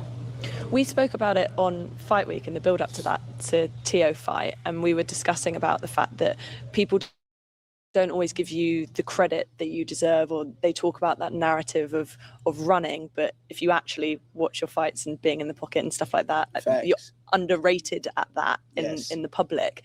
Do you feel like that fight with Tio showed a completely different side of you, that now any sort of element or criticism should just be eradicated? Yeah. Nah, I think that at the end of the day, I'm young, black, and I win. And being that that's the case, I feel as though they're gonna hate me regardless. Like it doesn't matter what I do. Even after the Tio fight, I feel like the hate got even louder. Like everybody now, yes, in America, see you probably in London, so you don't get to see. But in America, it's like they all hate me. Like everybody, like why though? What is it? Are they coming for your style, or are they coming for your character? What is it? No, they just don't like me. I win. I win. Stop the presses. So you're gonna say motherfuckers hate you because you young and you black and you win? No, Shakur Stevenson. We call out the truth about you. We criticize you. We critique you. We don't hate you because you're young, black, and you win. Nobody gives a fuck about that aspect of anything for us pertaining to you anyway. But at the same time, we're looking at it like, bro, you find Teofimo Lopez ain't got no fire to bring back before you. Why these niggas keep playing victim always? Like, this is what make boxing soft, bro. All of these niggas want to play victim. And a lot of this victim shit it fucking plays a fact with the fucking fan base. You got the fan bases acting like they victims and shit for their favorite fighter. Like, this shit ridiculous. Like, y'all making boxing look like a shit show with this soft mentality with shit. Some of my motherfuckers hate you. No, motherfuckers tell the truth about you. That's motherfuckers see through you. They see the bullshit that you be on. That's all it is. They call out the bullshit on you. That's all that's about right there. Nobody hates you, dude. Being a winner is like niggas want to be hated. Like, bro, you ain't hated. like niggas be trying to be wanting to be hated. Like, it's hard to be a winner in America with people that they don't like to see you win. They don't like to see winners. They hate winners. Like, if you it ain't about seeing wins. Motherfuckers don't care for how you fight. Just like with the fight with Teofimo Lopez for one. They talking about the girl, the white chick right there asked her, "Oh yeah, you know what I mean? You think that fight with Teofimo deaded all the critics about you running and everything?" Teo that wasn't the fight for him to dead the critics. Are you shitting me? Teofimo Lopez was not the fight for Shakur Stevenson to dead his critics. That wasn't the fight. Like a fight with like Devin or a Tank, you know what I'm saying, or a Gary Anton Russell, you know what I'm saying? One of those type of fights. Those fights are the fights to the dead the critics, not Teofimo Lopez. Like, come on. You watch LeBron James' career over the years, like y'all probably love LeBron James and Flyer, you be saying anything.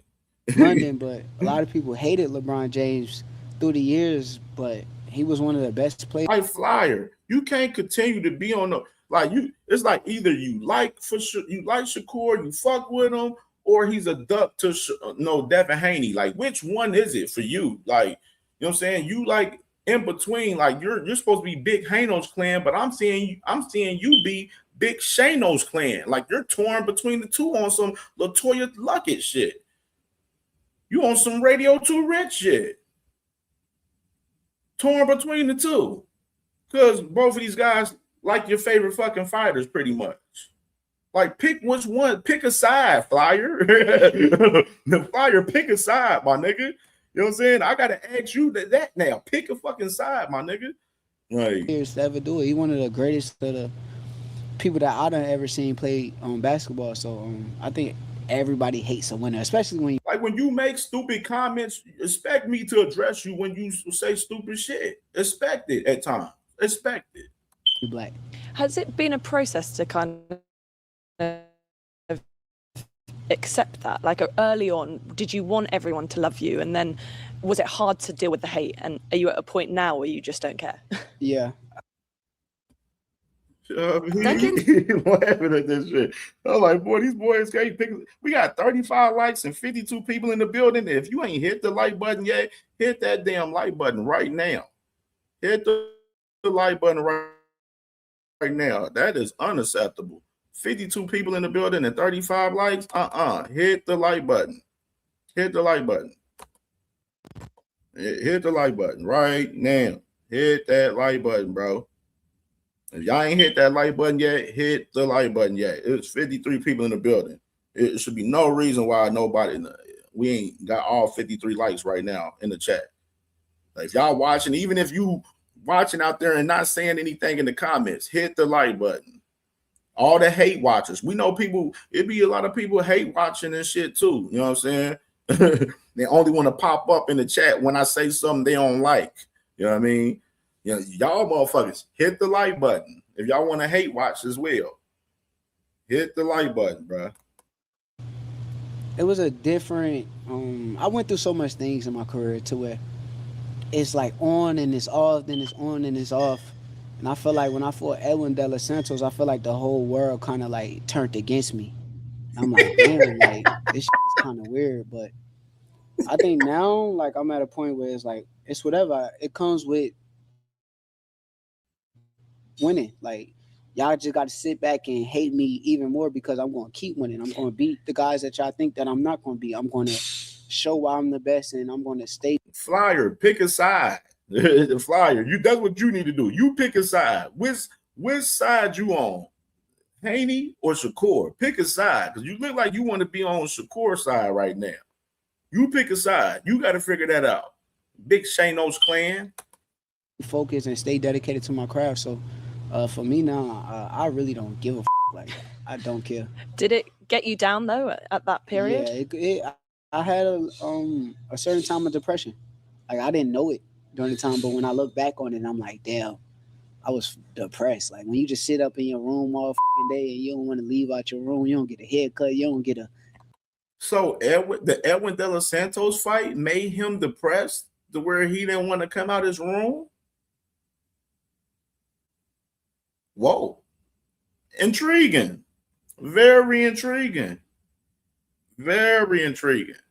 The man just said that the Edwin De Los Santos fight had him in a dark moment where he was sitting in dark rooms and didn't want to come out the room. Y'all better read the room. Y'all better read the room. Do nothing for yourself. You just shower and stay in bed. I think I went through a time of like real depression, and I didn't know it at the time. I'm telling you, I did not know during the time that that's what I was going through. But so the man was depressed after a win against Edwin De Los Santos. That's crazy. Come on, you can't make this shit up. That's why. EJ, you ain't hear what he said. If you ain't hear that, bro, you ain't heard. He's talking about the Edwin De Los Santos fight and how the fans bashed him and how it affected him after that fight, bro. Like, they're talking about the fact that now he put mental health into play and all of that shit. Nah, EJ, we heard what we heard, EJ. We not about to be naive, brother. Nah, brother. We heard what we heard. I think it kind of got to me being that the fans turned their back on me and I went in the ring with one hand. Like, I went in the ring literally with one hand to a fight. See and what I still mean? got the job done. Like, I still figured out a way to come out victorious that night, but everybody just turned against me, and I think they all.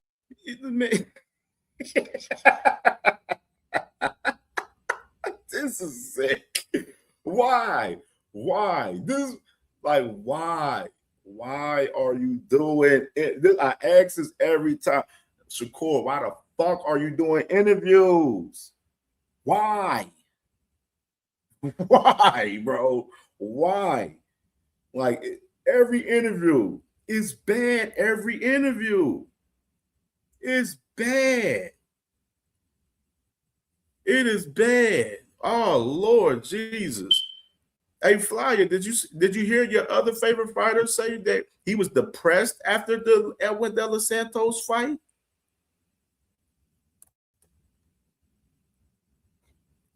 Poor baby. Let's run that back.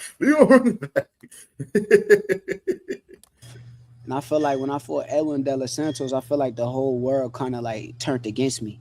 I'm like, damn, like, this shit is kind of weird. But I think now, like, I'm at a point where it's like, it's whatever. It comes with winning. Like, y'all just got to sit back and hate me even more because I'm going to keep winning. I'm going to beat the guys that y'all think that I'm not going to beat. I'm going to show why I'm the best, and I'm going to stay focused and stay dedicated to my craft. So for me now, I really don't give a like, I don't care. Did it get you down though at that period? Yeah, I had a certain time of depression. Like, I didn't know it during the EJ, did you hear that? EJ, she just asked the man, did it get you down for a minute? And he said, yeah, I went through depression. That's why I said, EJ, my nigga, I love you. Listen, brother, listen. Listen, bro. You gotta listen to him. He's talking about he was depressed because he ain't like the hate that he was getting for the Edwin De Los Santos fight, bro. You know, that's what I'm saying. You got to tell Shakur, shut the fuck up. Don't do no interviews. Sit back and chill with your wife and your baby girl. Like, this is why he shouldn't be doing interviews. You shouldn't let us know shit like that, bro. So when I look back on it, I'm like, damn, I was depressed. Like, when you just sit up in your room all fucking day and you don't want to leave out your room, you don't get a haircut, you don't get to do nothing for yourself, you just shower and stay in bed. Yeah. I think I went through a time of like real depression, and I didn't know it at the time. I'm telling you, I did not know during the time that that's what I was going through, but I think it kind of got to me being that the fans turned their back on me and I went in the ring with one hand. Like, I went in the ring literally with one hand to a fight and still got the job done. Like, I still figured out a way to come out victorious that night, but everybody just turned against me. And I think they always waiting on any moment for me. Like, I was kind of so perfect throughout my career to where that night, that moment just was like, oh, yes, we finally get to see it. Who helped you get out of that point in your life? Me. Once you go through like certain things and it's like you just wake up one day and be like, man, fuck that. What the hell am I sitting here mad about a bunch of people that don't know me? Like, at the end of the day, my family, my friends is the people that matters. And why the do I care about a bunch of people that don't know shit about me? Whether if I went to the hospital that night and didn't come back out, they wouldn't give a it can be, oh, rest in peace, keep it moving. Like, but family and friends is the people that's gonna be crying and actually care about you. So I learned to care about Blue, my brother, man. Blue, what's good with my brother Blue? Their opinions more than the outside noise. I needed some inspiration for how to wear them, so Oh my God. Man, this is crazy. Who care about you, and we said a moment ago about that mentorship sort of thing. Terence Crawford has been like a brother to you as well. How did that relationship start? It started from a ringside tournament, I want to say in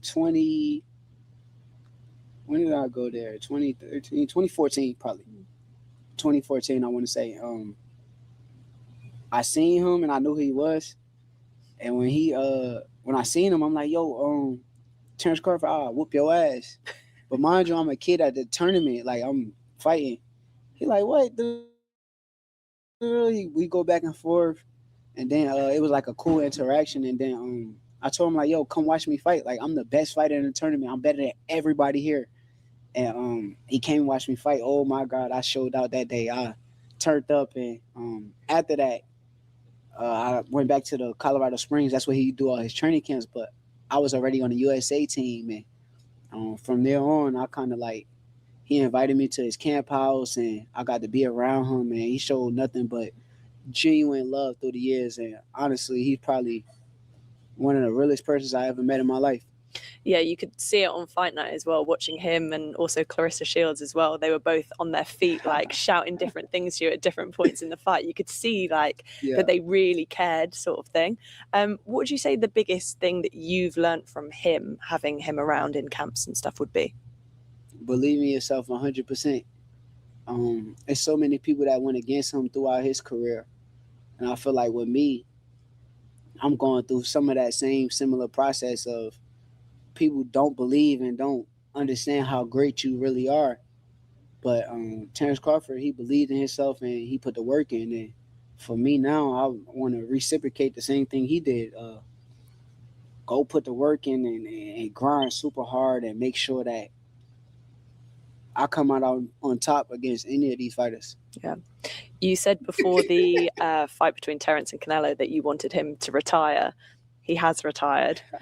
Do you think he stays retired, or do you think Terence Crawford comes back? I think he stays. I think he's still mentally strong, just like me. You know, it's crazy. The day before the Canelo fight, I had went to his room. He was just in there by himself. He's sitting at the table eating his shit. And he told me, like, man, I think after this fight, I'm done. I said, I think you should be. He said, talking about like just taking hits to the brain. Like that's not normal for like, and to do that for years and years, and then at the highest level is like, fans don't really appreciate. And I think that's another thing too, where I feel like with Bud, I feel like he did all of these amazing things throughout his career. Probably got one of the best legacies that I have ever seen. And fans still to this day don't appreciate him. Fans still to this day sit there and talk bad about Terrence Crawford. And I don't think there's nothing you could really say bad about that man, because that man is he's a legend. Yeah, 100%. He's a real legend. So for me, I understand, like, okay, I think part of his retirement, he didn't get his just due. Yeah. Like he wanted. Yeah, I mean, it's hard though, because I think that's what draws people back in, is when they didn't get the appreciation or the send-off or the Not something. this song. No? Yeah, I'm gonna cut you off. Not this time. Yeah? Not this time. Trust me, I know, but only way you probably get him back, you're gonna have to offer a bag that's going to be like some crazy shit. And I don't think nobody's just gonna give him a crazy bag because he beat all of the people in or around his weight class that people want to see. Seeing him retired now, does it give you kind of more of a acceptance of eventually retiring? Sometimes it's hard to envision life away from boxing. Now that you're seeing him do it and hopefully quite enjoying it, does it make you feel more at peace when eventually your time comes that you will walk away? No, I really don't. I don't see nothing from that, because that's his journey and that's his story.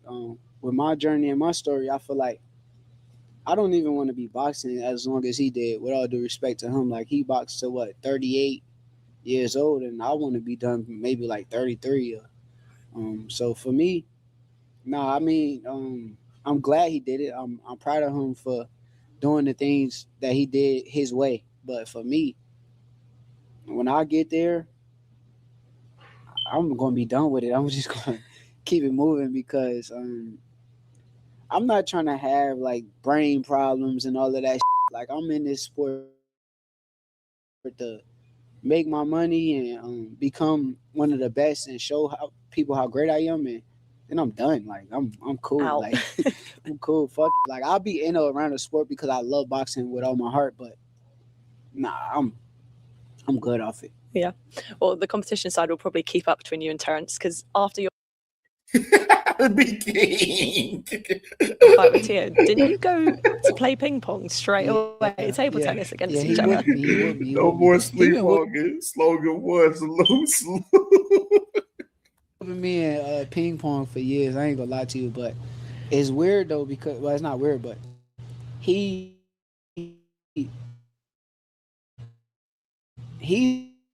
the reason why I beat a lot of other people. It's like, oh shit, go play other people, I'm whooping their ass. Like, this is easy. I'm like, damn, okay, I understand it. But only reason why he beat me, that dude mental is like no other. Like, I ain't never seen nobody with a mental like Terrence Crawford. So, do you compete in any other sports where you beat him? Yeah. I'm not gonna lie, it's hard to beat him at anything. But Nah, not yet, y'all. Nah. It's we getting somewhere. He ain't get to the spicy shit yet. We getting there. Blaze, salute to my boy Blaze. More so like a video game. Like, we pull up a video game, I'm gonna whoop his ass. But like basketball, he be cheating though too. Like, I want to say the last time we played, right? I want to say I went up maybe like 8-zip or like 9-zip. I felt like he couldn't guard me. We are Shakur beat Bud Crawford in basketball. Have y'all Shakur play basketball? He ain't that good. I don't believe he beat Bud in basketball.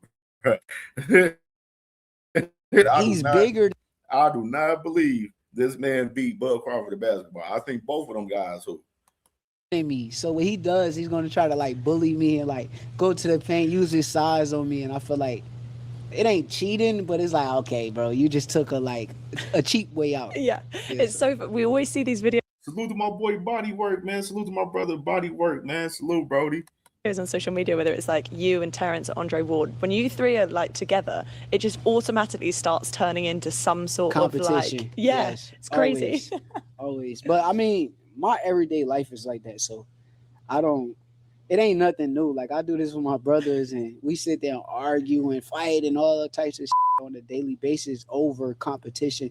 So I think competition is really my biggest like thing within myself. Like I can't get away from it. You have to win everything. Yes. Back to boxing now. After your fight with Tio, Conor Benn got into the ring with you. People were kind of thinking that maybe that fight could have been happening next. What happened after that night when he got into the ring? Did you speak about a potential fight? And yeah, I told him let's make the fight happen, but I heard like that they don't want the fight, as far as what I heard. But I'm like, damn, like what we do all of the bickering back and forth if they don't want the fight. But I don't know, maybe he got his own journey. I wish Conor been nothing but the best. I'm actually a fan of who he is as a person, not really the fighter, but who he is as a person. I'm a fan of. So wish him nothing but the best. You said not as a fighter. What do you think of him as a fighter? I don't think he's that good. Like he's okay. What I will say from a positive standpoint, if he's not that good, then why you want to fight him, Shakur? If Conor Benn isn't that good, why were you trying to fight him? Like, I just want to know a question, man. I just want to know. If Conor Benn isn't good, why the fuck was Shakur trying to fight him then? Just a question. But he's getting better. My boy Ron Zilla, man. Salute to my brother Ron Zilla, man. Salute. And salute to my brother Slogan One, man, on your vacation, man. Hope you enjoying your vacation, my brother Slogan One, man. Salute to my brother, man, for sure. Like I see him like getting better, but he just like started too late. So you could see it like in his boxing. Like you could see he's behind. What does that mean though for the average person that probably doesn't understand what you mean? From starting so late, what's he kind of lacking then? Experience. I started at 5 years old. Most of the top guys, I done seen these guys for years and years. Me and Tio knew each other for years and years. Devin, Ryan, Tank, all these guys, like we started from like jits, like little kids. So that experience is like no other. It puts us ahead of the guys that started at 17, 18, like Conor Benn, where it's like he's behind. Like he don't have the skill set. He don't know the art the way that we know it. So do you think he can ever get to world level?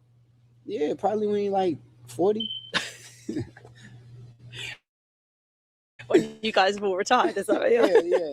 If he stick with it when he gets 40, he may be able to get to like our level. So you would entertain that fight though if he was up for it? Yeah, I would love the Conor Benn fight. I think it's a great fight to have, but okay, why would you entertain the Conor Benn fight? We know he's at 47. You're talking about you at 35 and 40. You said you need a rehydration clause for Conor Benn. And then you got a whole current situation right now with Devin Haney right now where he said he'll fight you at 44. And the world want to know about that. You see the bullshit right here? like it's stupid, bro. It's stupid. Just stupid, bro. Come on. We'll see. Yeah. One of the other fights that is constantly spoken about is Devin Haney. And I saw your Instagram post today where you were on the scales and it was 144. Is that saying something about whether that Devin Haney fight would happen at 144? Listen here, I challenge myself. Like I'm with the challenges. But when I posted that, I'm just showing like how much I weigh. Like think about it, right? Everybody's like, oh, he's ducking Devin, he's scared of Devin and all of this bullshit that comes with it. But truthfully, like when me and Devin fight, Devin is going to be 20 pounds bigger, which is why like he's so eager to jump in the ring with me. And like for me, it's like I'm with the fight, but that's why I said the 144 thing to where like, okay, you come down in weight somehow that way we meet in the middle. And I'm down with it. Like I think Devin is a tremendous fighter. I think that they pussy. Like I think when it come down to it, like if you're begging to fight somebody that's way smaller, just like they did. Whoa! Whoa! Whoa!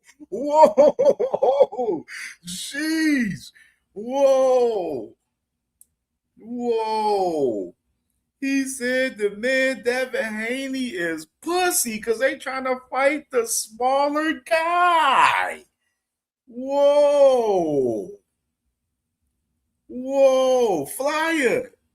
Radio Flyer! Radio Ray! Did y'all hear that? Y'all hear what he said about your mans? Whoa! Run that back. Run that back. Truthfully, like when me and Devin fight, Devin is going to be 20 pounds bigger, which is why like he's so eager to jump in the ring with me.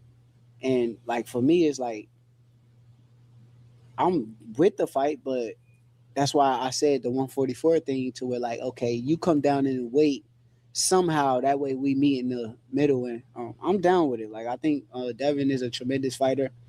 I think that they pussy. Like I think when it come down to it, like if you're begging to fight somebody that's way smaller, just like they did with Tank for years, I feel like it's pussy. Like you ain't just eager to jump up and fight Boots. Like that ain't really what you're thinking.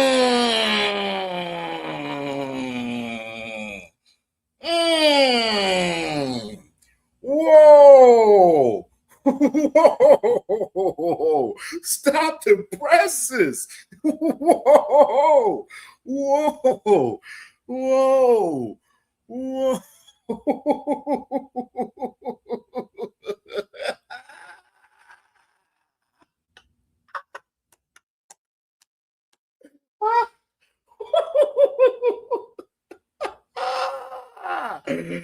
Oh man! Woo-wee!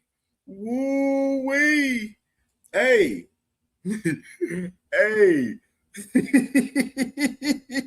I told you y'all was gonna want me to keep playing this interview. I told y'all.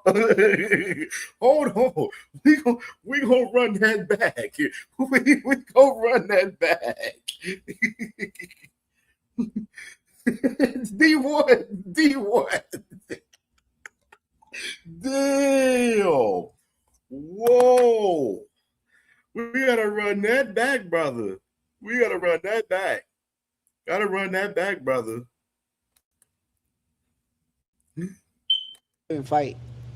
Devin is going to be 20 pounds bigger, which is why like he's so eager to jump in the ring with me. That's a fact. Like, for me, it's like, where's the lie? Stop it there. Where's the lie? What did Cam J tell y'all the other day? No, what did Cam J tell y'all? Cam J told y'all it's a game of advantages. Devin Haney's trying to get an advantage in the fight with Shakur Stevenson because he knows Shakur Stevenson is the smaller fighter. Game of advantages. I'm with the fight, but that's why I said the 144 thing to where like, okay, you come down in weight somehow, that way we meet in the middle. And they trying to catch Shakur when they know he's the clear smaller fighter right now. Y'all be and try to catch him right now when he's small instead of let Shakur come up and grow into the weight at 147 and fight him naturally at 147. Read the room. I'm down with it. Like I think Devin is a tremendous fighter. I think that they pussy. Like I think when it come down to it, like if you're begging to fight somebody that's way smaller, just like they did with Tank for years, I feel like it's pussy. Like you ain't just eager to jump up and fight Boots. Like that ain't really what you're thinking about. You're want to be. Where's the lie? Where's the lie? Didn't Cam J tell y'all, yo, Y'all was calling out Xander at 154. Why can't y'all call out the winner of the fight that's happening next Saturday? Push your WBO position to fight the winner. Put the paperwork in. If y'all truly are the guys that's fighting the best, put your paperwork in for the WBO and try to fight the winner of that fight that's happening next Saturday on the 27th. Y'all said y'all was willing to fight Boots, yeah, at 47. Y'all didn't want to fight him at 52, but y'all wanted to fight Xander at 54, though. But y'all didn't want to fight Boots at 52. Make it make sense. I told y'all won't see that Haney. Yeah, fucking, we just literally heard dumbass Nose Candy Bill last week tell us that he wanted to fight the champs at 54 at 47. And then you guys came up and y'all was like, oh, no, Cam, no. Bill was saying that, you know what I mean? He misspoke. He was talking about meaning 54. No, he really meant trying to have those guys at 54 to fight at 47. It's funny how ironic that they want to fight the smaller guys, but then they don't want to fight the bigger guys, though. They're not even trying to fight the guys in their fucking natural weight class at 47. They're not trying to fight Rolly. They're not trying to fight Ryan. So if they're not trying to fight Ryan or Rolly, what makes y'all think they would want to fight anybody at 54? Like, come on, let's make this make sense. We're gonna have a real conversation today, for real. Because I've been seeing y'all Haney's fans, y'all been up here, y'all pressing upon this Shakur shit. Oh, yeah, put the pressure on Shakur on the fight since Shakur said he wants to fight at 44. I'm cool with it. But at the same time, we're going to accept the reality of that y'all guys is not trying to fight the champions and fight the guys that's naturally in y'all weight class. And that's the reality of it. Have a advantage over somebody. So I got hella content on my channel where I told y'all we would never see Devin Haney in the ring with Boots Ennis. They won't go nowhere near that fight. If they scared of Ryan Garcia, just think of how scared they would be of fucking Boots Ennis. We know Boots Ennis is damn sure a way fucking better than fucking Ryan Garcia. And they're scared shitless of Ryan Garcia right now. So we know if they ain't gonna fight Ryan Garcia, we know damn sure it ain't gonna fight no damn Boots Ennis. All of this shit is a facade. All of this, we fight the best and we doing this and we going after the best niggas. All of that shit is a fucking facade. It's all fucking cat, bro. All fucking smoke screens. I feel like, honestly though, I done seen it. Like I done seen the greats do it. And that's where it's like, it becomes a challenge for me too. Cause like, I'm willing to challenge myself. Like, Floyd beat a big Canelo. Usyk beat a big Tyson Fury. And it's other stories in the sport of boxing to where the smaller guy beats the bigger guy. But for me, I'm all for it. Like, I think that's going to show why I'm truly number one pound for pound fighter in the sport of boxing. I feel like your Instagram story got a nibble from them. Did you see what Bill Haney posted? Yeah, I seen what he posted. Posted the exact same photo with his weight of like 200 pounds. Yeah. So I feel like they knew that was almost targeted a little bit at Devin. I think they pussy. I'm gonna keep saying this. I think that them dudes is pussy. I think because even like in this situation, right? I'm gonna explain it all. Like when we talking about Devin, I feel like I was not even like focused on Devin. Like, with all due respect to Devin, like me and him had our beef at 135 when we was actually the same weight class. Yeah. After that, I beat Tio. Now it's like shit.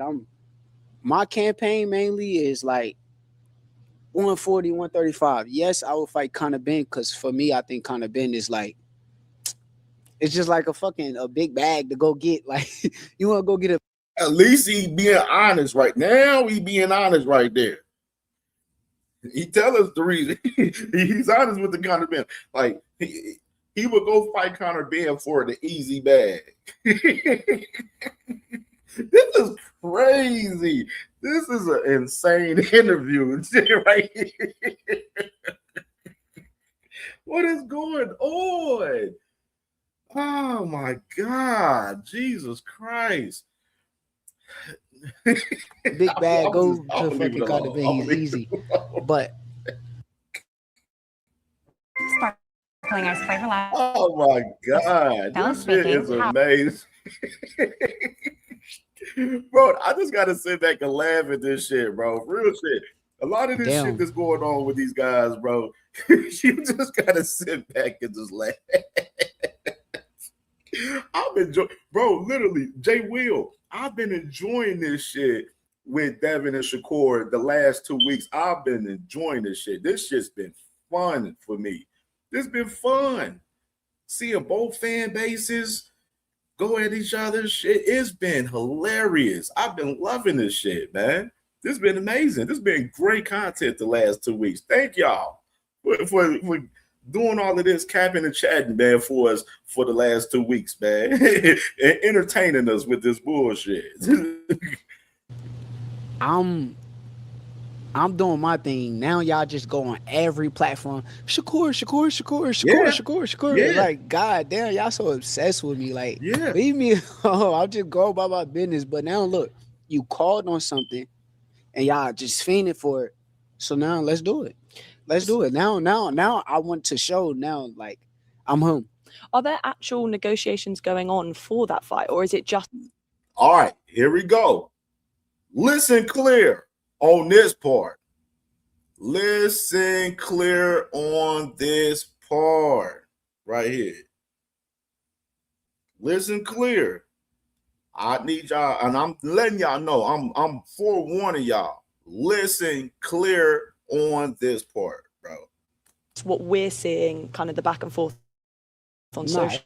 it's real negotiations. How close are we to that fight? We should be. Shakur lied. Shakur lied. He fucking lied about the negotiations with him and Devin Haney.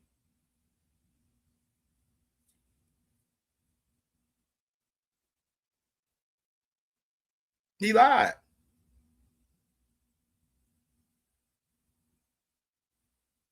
He lied. Flat out. I'll let y'all listen to it again. Just go on every platform. Shakur.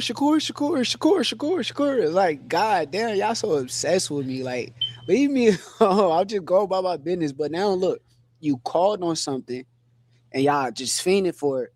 So now let's do it. Let's do it. Now I want to show now, like, I'm home. Are there actual negotiations going on for that fight, or is it just what we're seeing, kind of the back and forth on socials? It's real negotiations. How close are we to that fight? We should be. I don't know. We'll see. Only thing that's like really like, stop the presses. Y'all let me know in the comments. Did y'all hear him what he just said? Y'all remember Shakur said that it wasn't no conversations about this fight. As I mentioned earlier, when it came up to Ness bringing it up and to Mike Coppinger bringing it up, what did he just say just now about the negotiations for this fight?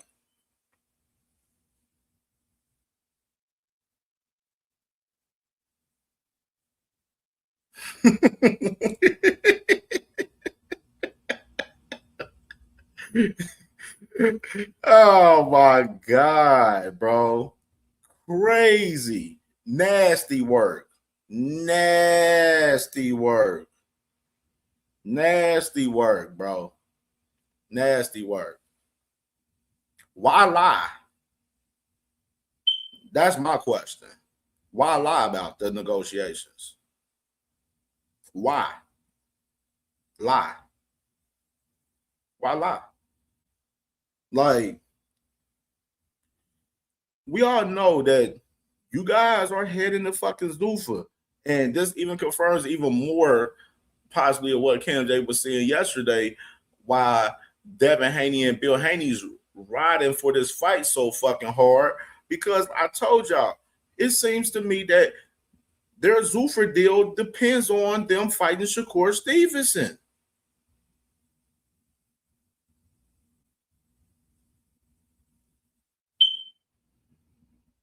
Told y'all. Let's listen some more. it's a holdup, and the main thing is Keyshawn is number one for his belt. So interesting. One thing that I'm not going to do, Keyshawn's my brother. I love him like with all my heart. I'm not going to step on any toes just to get a big bag. Like, it's not like, oh, stop the fucking presses. Stop the fucking presses. So now you don't want to step on Keyshawn's toes for a fight? We just seen you do it with Teofimo Lopez. Then we just heard you just now let us know that y'all in real negotiations for the fucking fight. Then on top of that, you just told us as well that they've been pressing this fight so much to where now you want to show them that you're better than this guy.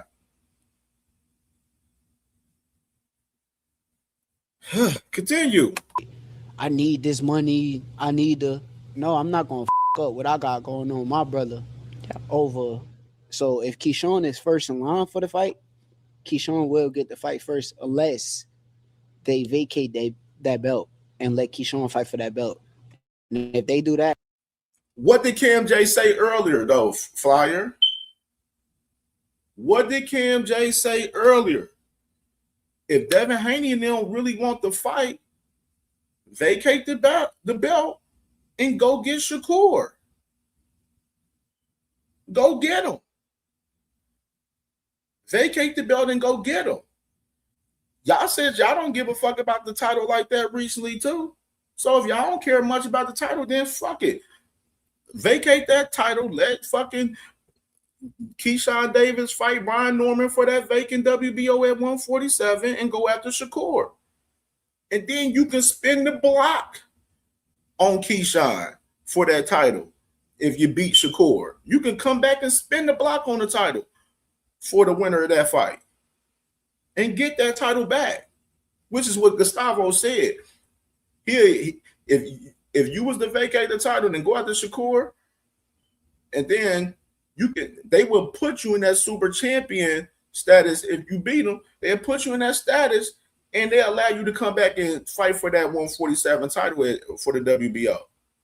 It's that simple for the Haneys. But it seems to me like the Haneys they're having a hard time with wanting to let go of that belt. But at the same time, if y'all going to Zuffa, it's damn near a high possibility y'all gonna have to give up the fucking belt any fucking way going to Zuffa. Because we know the sanctioning bodies, as far as the belts over there at Zuffa, it ain't valued over there. Let's continue. And then Shakur with the whole brother shit, talking about he don't want to step on Shakur. Shakur, no. This is the thing. And I want y'all to listen to me clear when I say this. Jay Prince, Top Rank, all of they knew the play. We're not going to act naive about it, bro. Keyshawn from 40, number one. He was number one for fucking mandatory for fucking Shakur. They done jumped his ass the motherfucking 47 to be number one for Devin Haney now. Right in that position. Not going to act naive about that, bro, as far as that situation. We're not going to act naive. And let's get on. Yeah. Well, hopefully it comes off when we see that fight. We'd love to see it. The other question I have to put to you is what Eddie Hearn recently said, that he said that you have now signed with Zuffa Boxing. That's what Eddie said? Yeah. Have you seen Eddie's clip? Nigga, you gonna say that's what Eddie said. Nigga, you responded to the nigga. Come on, Shakur. I don't even be paying attention, but no, I think I heard him say that like a minute ago. Now he don't pay attention. Lord Jesus. Lord Jesus. Now he don't pay attention to what Eddie said. Do I gotta pull up the fucking content, man? I don't even feel like pulling out that content, but damn, come on. Why lie again? Why lie? You responded to Shakur. You responded to Eddie Hearn on Twitter last week. Do you remember that, Shakur? But I mean, Eddie got beef with Zuffa, and I don't try to get in between the promoters beef, so I kind of stay out of that stuff. So Eddie Oh, we Hearn, bet. as far as We know. like me and him, I feel like Eddie's been a friend to me, and I'm a friend of Eddie, and I wish him nothing but the best. But when he just speaking on me, and I don't really know. I'm still waiting on the answer for the question.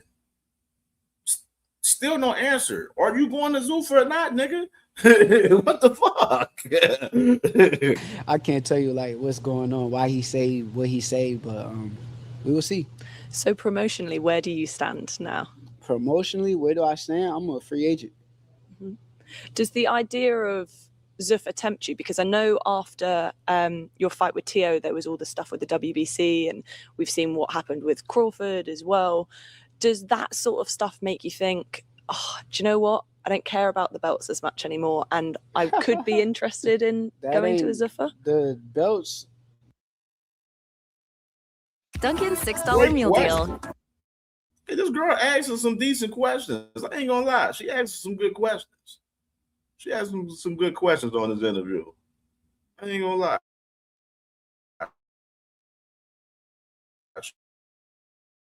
She is. Let's hear the response. Well, I'm not gonna say the belts because I appreciate the belts for what they did for me through the years, but I would definitely entertain conversations with any promotional company over the belts, because why am I paying to keep a belt? Not only that, the WBC stripped me at 135 for no reason at all. Mind you, I asked them before the fight, can I go up to 140 pounds and fight Tio? They said yes, and they stripped me. So for me personally, it's like, Because you didn't want to pay the bread, Shakur. That's why they stripped you. fuck them, fuck whatever they stand for, fuck them. If y'all feel like y'all are just bigger than the fucking athletes that's going in the ring to put their life on the line, like I'm in that bitch doing that shit dolo, not WBC. I'm dolo. Y'all ain't getting in the ring fighting for me, helping me. So for me, it's fuck y'all. Like that's how y'all feel. Fuck y'all. Do you think that when they do things like that with your situation and again with Terrence's situation, that it just plays into the idea of Zuffa coming in and taking over? Do you think that there could be a world in which those belts do kind of disappear? I think people so ignorant to where they don't even understand that. For me, like with Zuffa, right? They got one belt, right? Just one belt. How would that not help clean the sport of boxing? That would be very helpful for the sport of boxing if one belt was the belt for every fighter. If we have 4 different belt organizations, then fans going to complain that this champion not fighting, this champion not fighting, and this mandatory, and like it becomes a whole shit clown show. So for me, it's like, damn, like y'all not smart enough to put together that one belt. I've been saying this before Zuffa ever even came around. One belt would make the sport of boxing and clean up. Like fighters would have to fight each other if they want to be champion.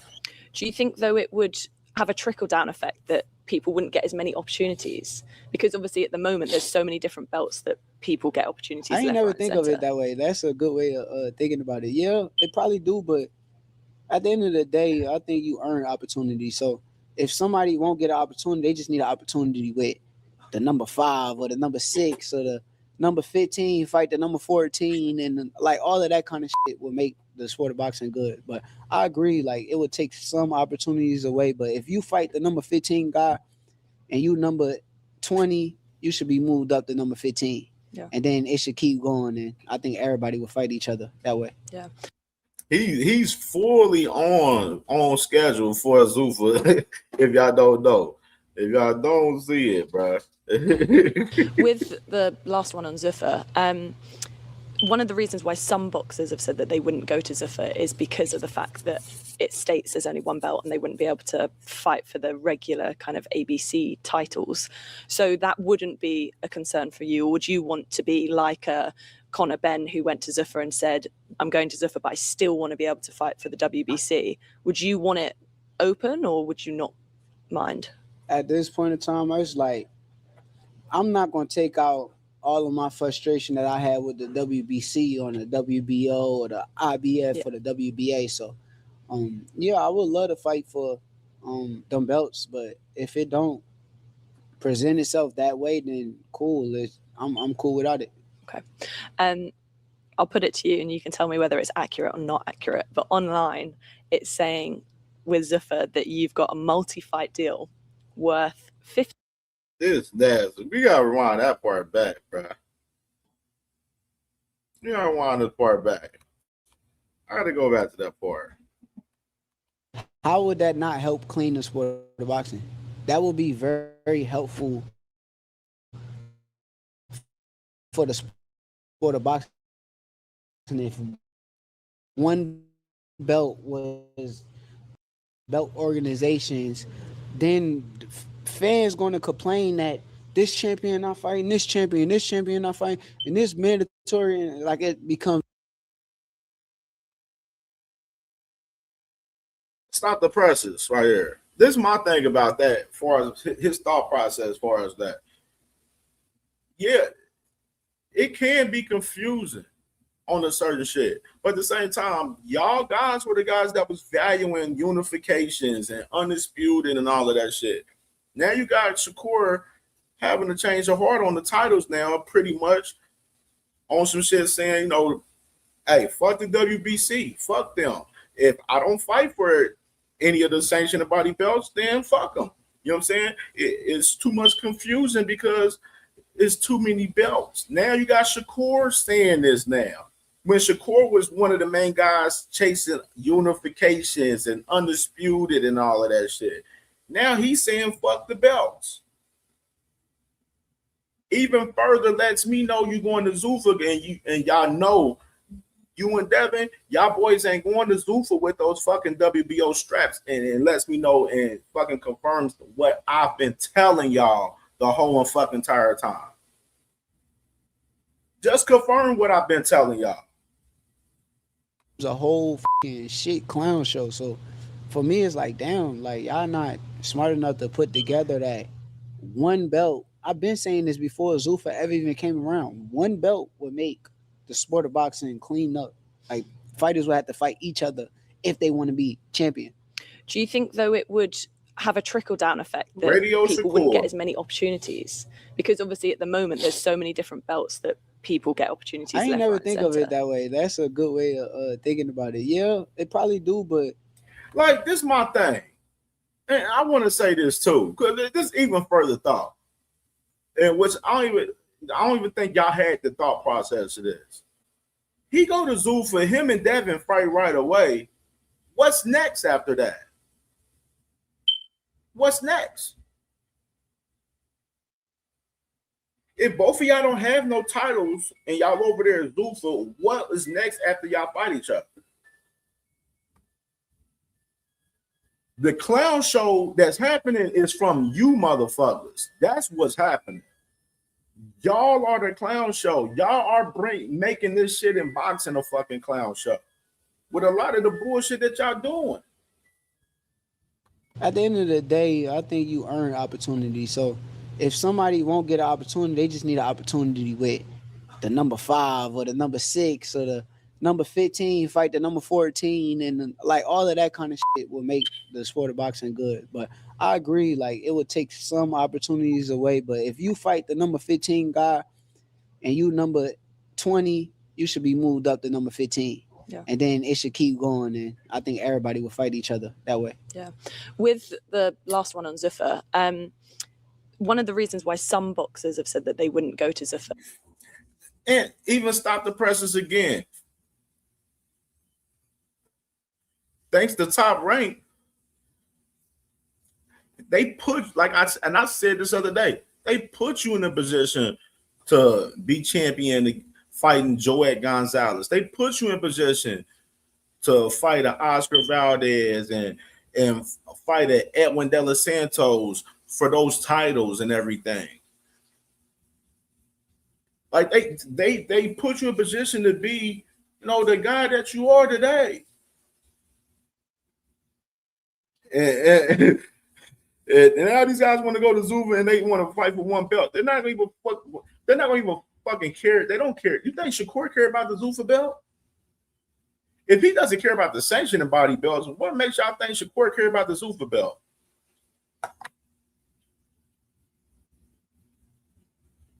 Oh, my bad. Oh, they want to push this Ring Magazine shit now. They everybody now we're treasuring the Ring Magazine again now. That's what we're treasuring. Whatever, man. Is because of the fact that it states there's only one belt and they wouldn't be able to fight for the regular kind of ABC titles. So that wouldn't be a concern for you. Or would you want to be like a Conor Benn who went to Zuffa and said, I'm going to Zuffa, but I still want to be able to fight for the WBC? Would you want it open or would you not mind? At this point in time, I was like, I'm not going to take out all of my frustration that I had with the WBC on the WBO or the IBF or the WBA. So, yeah, I would love to fight for them belts, but if it don't present itself that way, then cool. I'm cool without it. Okay. I'll put it to you and you can tell me whether it's accurate or not accurate. But online, it's saying with Zuffa that you've got a multi-fight deal worth $15 million per fight. Damn, that's a lot of money. People say I ain't even worth that much money, so who knows? We've spoken about Conor and we've spoken about Devin. Just want to leave it with, if it's not those two guys, who would you want to fight next? Where do you want to go with it? I think I'm out of that business. Like, I used to be in that business naming guys and saying that I want to fight this guy, I want to fight that guy. But I think now it's like, shit, whoever that the business presents itself with, I'm not about to call these guys names. These guys call them out. Now Shakur, he ain't doing call outs now. He's waiting for the call outs now. That's what Shakur said now. He said these guys calling out his name. My name, they love me. They want to talk about me. So I ain't got shit to say about them. You've got the pick of the crop. You just sit back and let them flood to you. Whichever one want to get out there and get their ass whooped, sign them up. Well, there you go. Shakur, thank you so much. Oh, Lord, that was a nasty interview. Told you, plot twist. Told you, plot twist. Nasty work. Nasty work. I say the moral of that whole interview is that them boys is going to Zuffa 100%.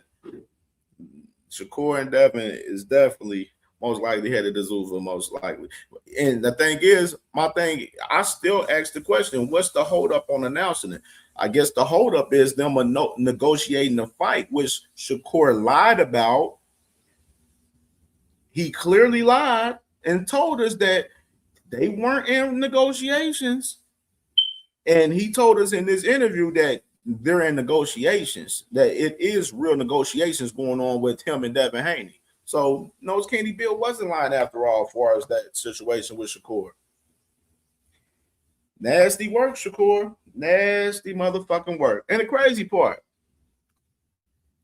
seeing a little something interesting on Twitter as well.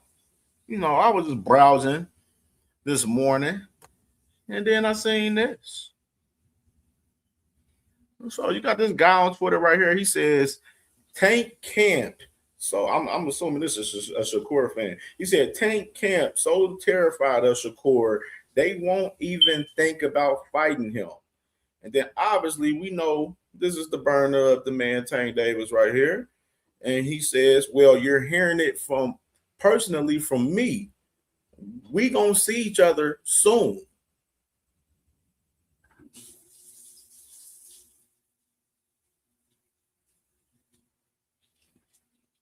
Not my words. Tank Davis' words.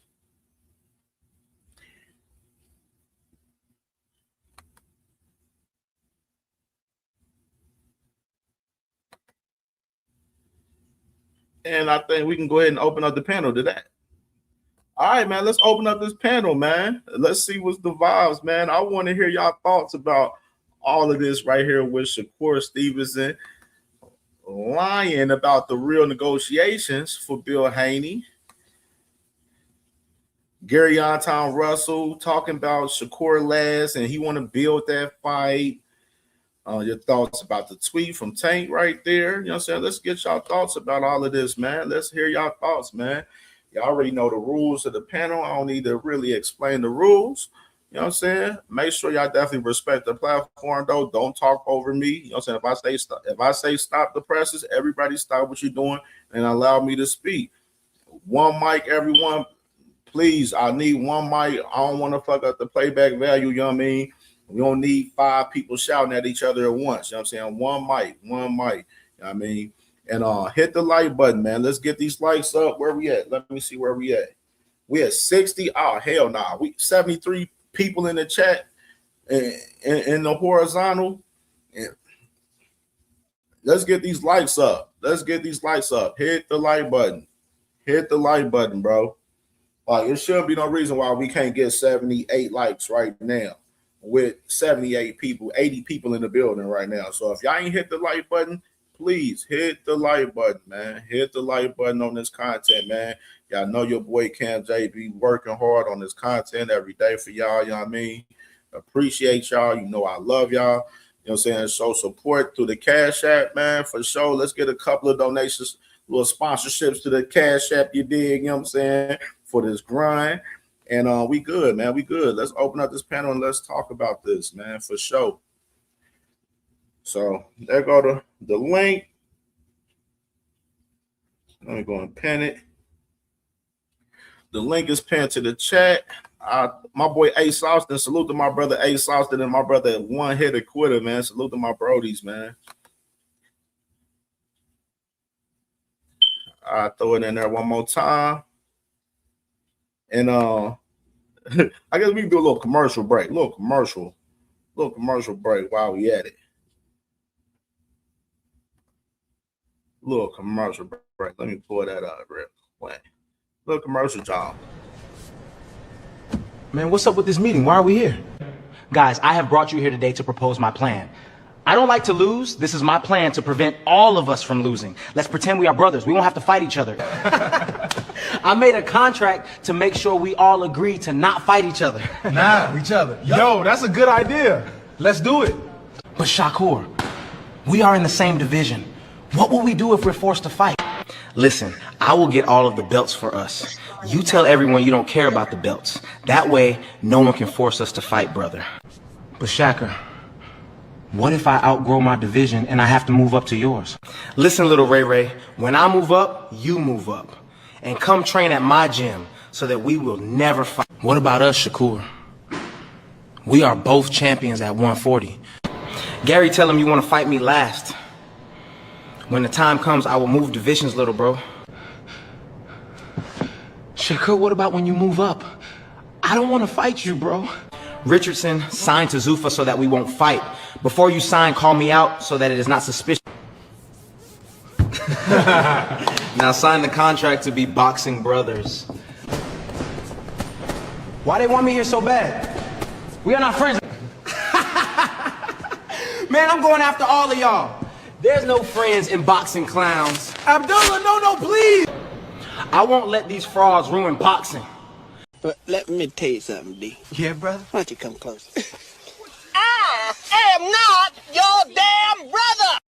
Do.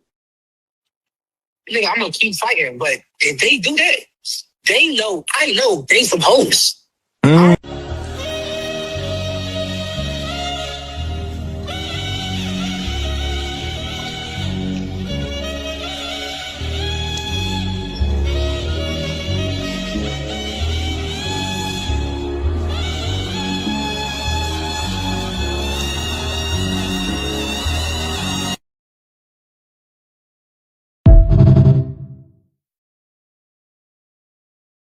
Coming forward. They know. I know. They some hoes. What's poppin', bro? What's poppin', man? What's your thoughts? Good, bro. I hate to see Fly Money Often Jr. fucking get back into this like that and say me and him gonna see each other. Bro, if he signed a Zuffa contract, there's only one way. Don't start doing that, D1. Don't do that. Don't do that. I'm telling you, bro. Don't do that. There's only one That way, ain't bro. that, bro. That ain't that. Don't do you, that. bro, listen. Don't do that. I'm gonna get off Don't of do here. that. I'm gonna take my little piece. Don't I'm gonna do get off that. here because I'm Don't not do arguing that, with your ass D1. today. No, D1. Bro, Don't do that. there's no Don't power do that. Tank has that. Once this kid's a Zuffa fighter, Tank would have to go to Zuffa to fight him. No, the Plain and fuck he simple. won't. You do David Yes, he Benavidez will. got to go to Zuffa to fight Ja overtime? They're never gonna fight, bro. They're never gonna Exactly, fight. D1. Come on, don't They're do never that. gonna Bro. fight, Don't bro. even do that. They're never bro. gonna fight. David would have to go to Don't do Zuffa to that, fight a bro. Zuffa fighter. That's how Dana Yeah, White I guess plays, bro. You Shakur, guys I not guess Shakur and understanding. Tank ain't gonna fight then. They're never gonna fight, bro. Because that ain't They're happening. never gonna bro. fight. Don't even So I push hate that that. he even Don't said that push shit, that, bro. I wouldn't They're even be never gonna pushing fight, that. bro. I Never. would not push that. No, Listen to that me, is bro. not what There's, we got. when you're doing business with a guy like Dana White, bro, he's got a fucking proven track record of how he operates. They're not gonna fight unless Tank goes there, bro. That's it. If Shakur signed that dotted line, it's Shakur's fault. Make no mistake. tweaking, Shakur bro. shouldn't have ran over there for the money, bro. You I'm tweaking, telling you, bro. I'm not That tweaking. ain't no You're fucking tweaking. case, bro. You're not understanding how a guy does business, bro. You said you're literally saying Tank gotta go to Zuffa to I'm not saying that. I'm saying that the guy that owns fucking Shakur, the rights to Shakur Stevenson, if Shakur signed a Zuffa contract, which he just pretty much admitted to us. Jumping too fast to Come on, bro. conclusion You're on not that, understanding what I'm You saying. jumping That's the all gun this on is, that, bro. bro. You're I fucking would not be jumping the gun on that, bro. Hell bro, no. you're fucking not understanding how they do business, Dana White and them. You're not understanding that. You're thinking I'm So you saying think Tank gotta go over there. I'm not they got saying the none of that. business enough I'm to take saying away that Tank if from Shakur signed a this situation contract, we got going with it's a Amazon? wrap, bro. It's a wrap for that fight. We shouldn't even talk about it. I'm telling you it's not going to happen because Shakur signed a Zuffa contract. The only way that fight happens now is if fucking Turkey loses his mind and Zuffa dissolves and then they fight a couple years down the line. Because Tank ain't going over there. That's for certain. That's 100% for certain. I know that for a fact. Tank ain't going to fight for no fucking Zuffa, fucking none of that shit. I know that for a fact. So we need to stop pushing Tank versus Shakur if this kid is a fucking Zuffa fighter, because he literally threw the fight in the garbage. Hold on, D1. Let me be clear. For one, we don't know the particulars on Shakur deal with motherfuckers with Zuffa. From what I'm seeing, it may be a one-off motherfucking type of situation or 2 or 3 fights. I don't see it being no lengthy deal like I said yesterday. I mean, and his deal don't got shit to do with Tank. If, like I said, if that motherfucker wants to fight with Tank, you go where he at. Just like if Ja Obertai wants to fight with David Benavidez, he gonna have to You go. gotta go to where he's at. They're the B-sides by a long shot. Long shot B-sides over here fucking trying to control the thing. And that's what I'm saying. Me and you start arguing over something. We're just misunderstanding each other. I'm not saying Tank would ever go to fucking Zuffa, because that's definitely not the case. Tank is the top dog in boxing. He is the fucking Don Dada, the fucking man that calls all the shots. If you want a big fight with that young man, you got to go fight for PBC.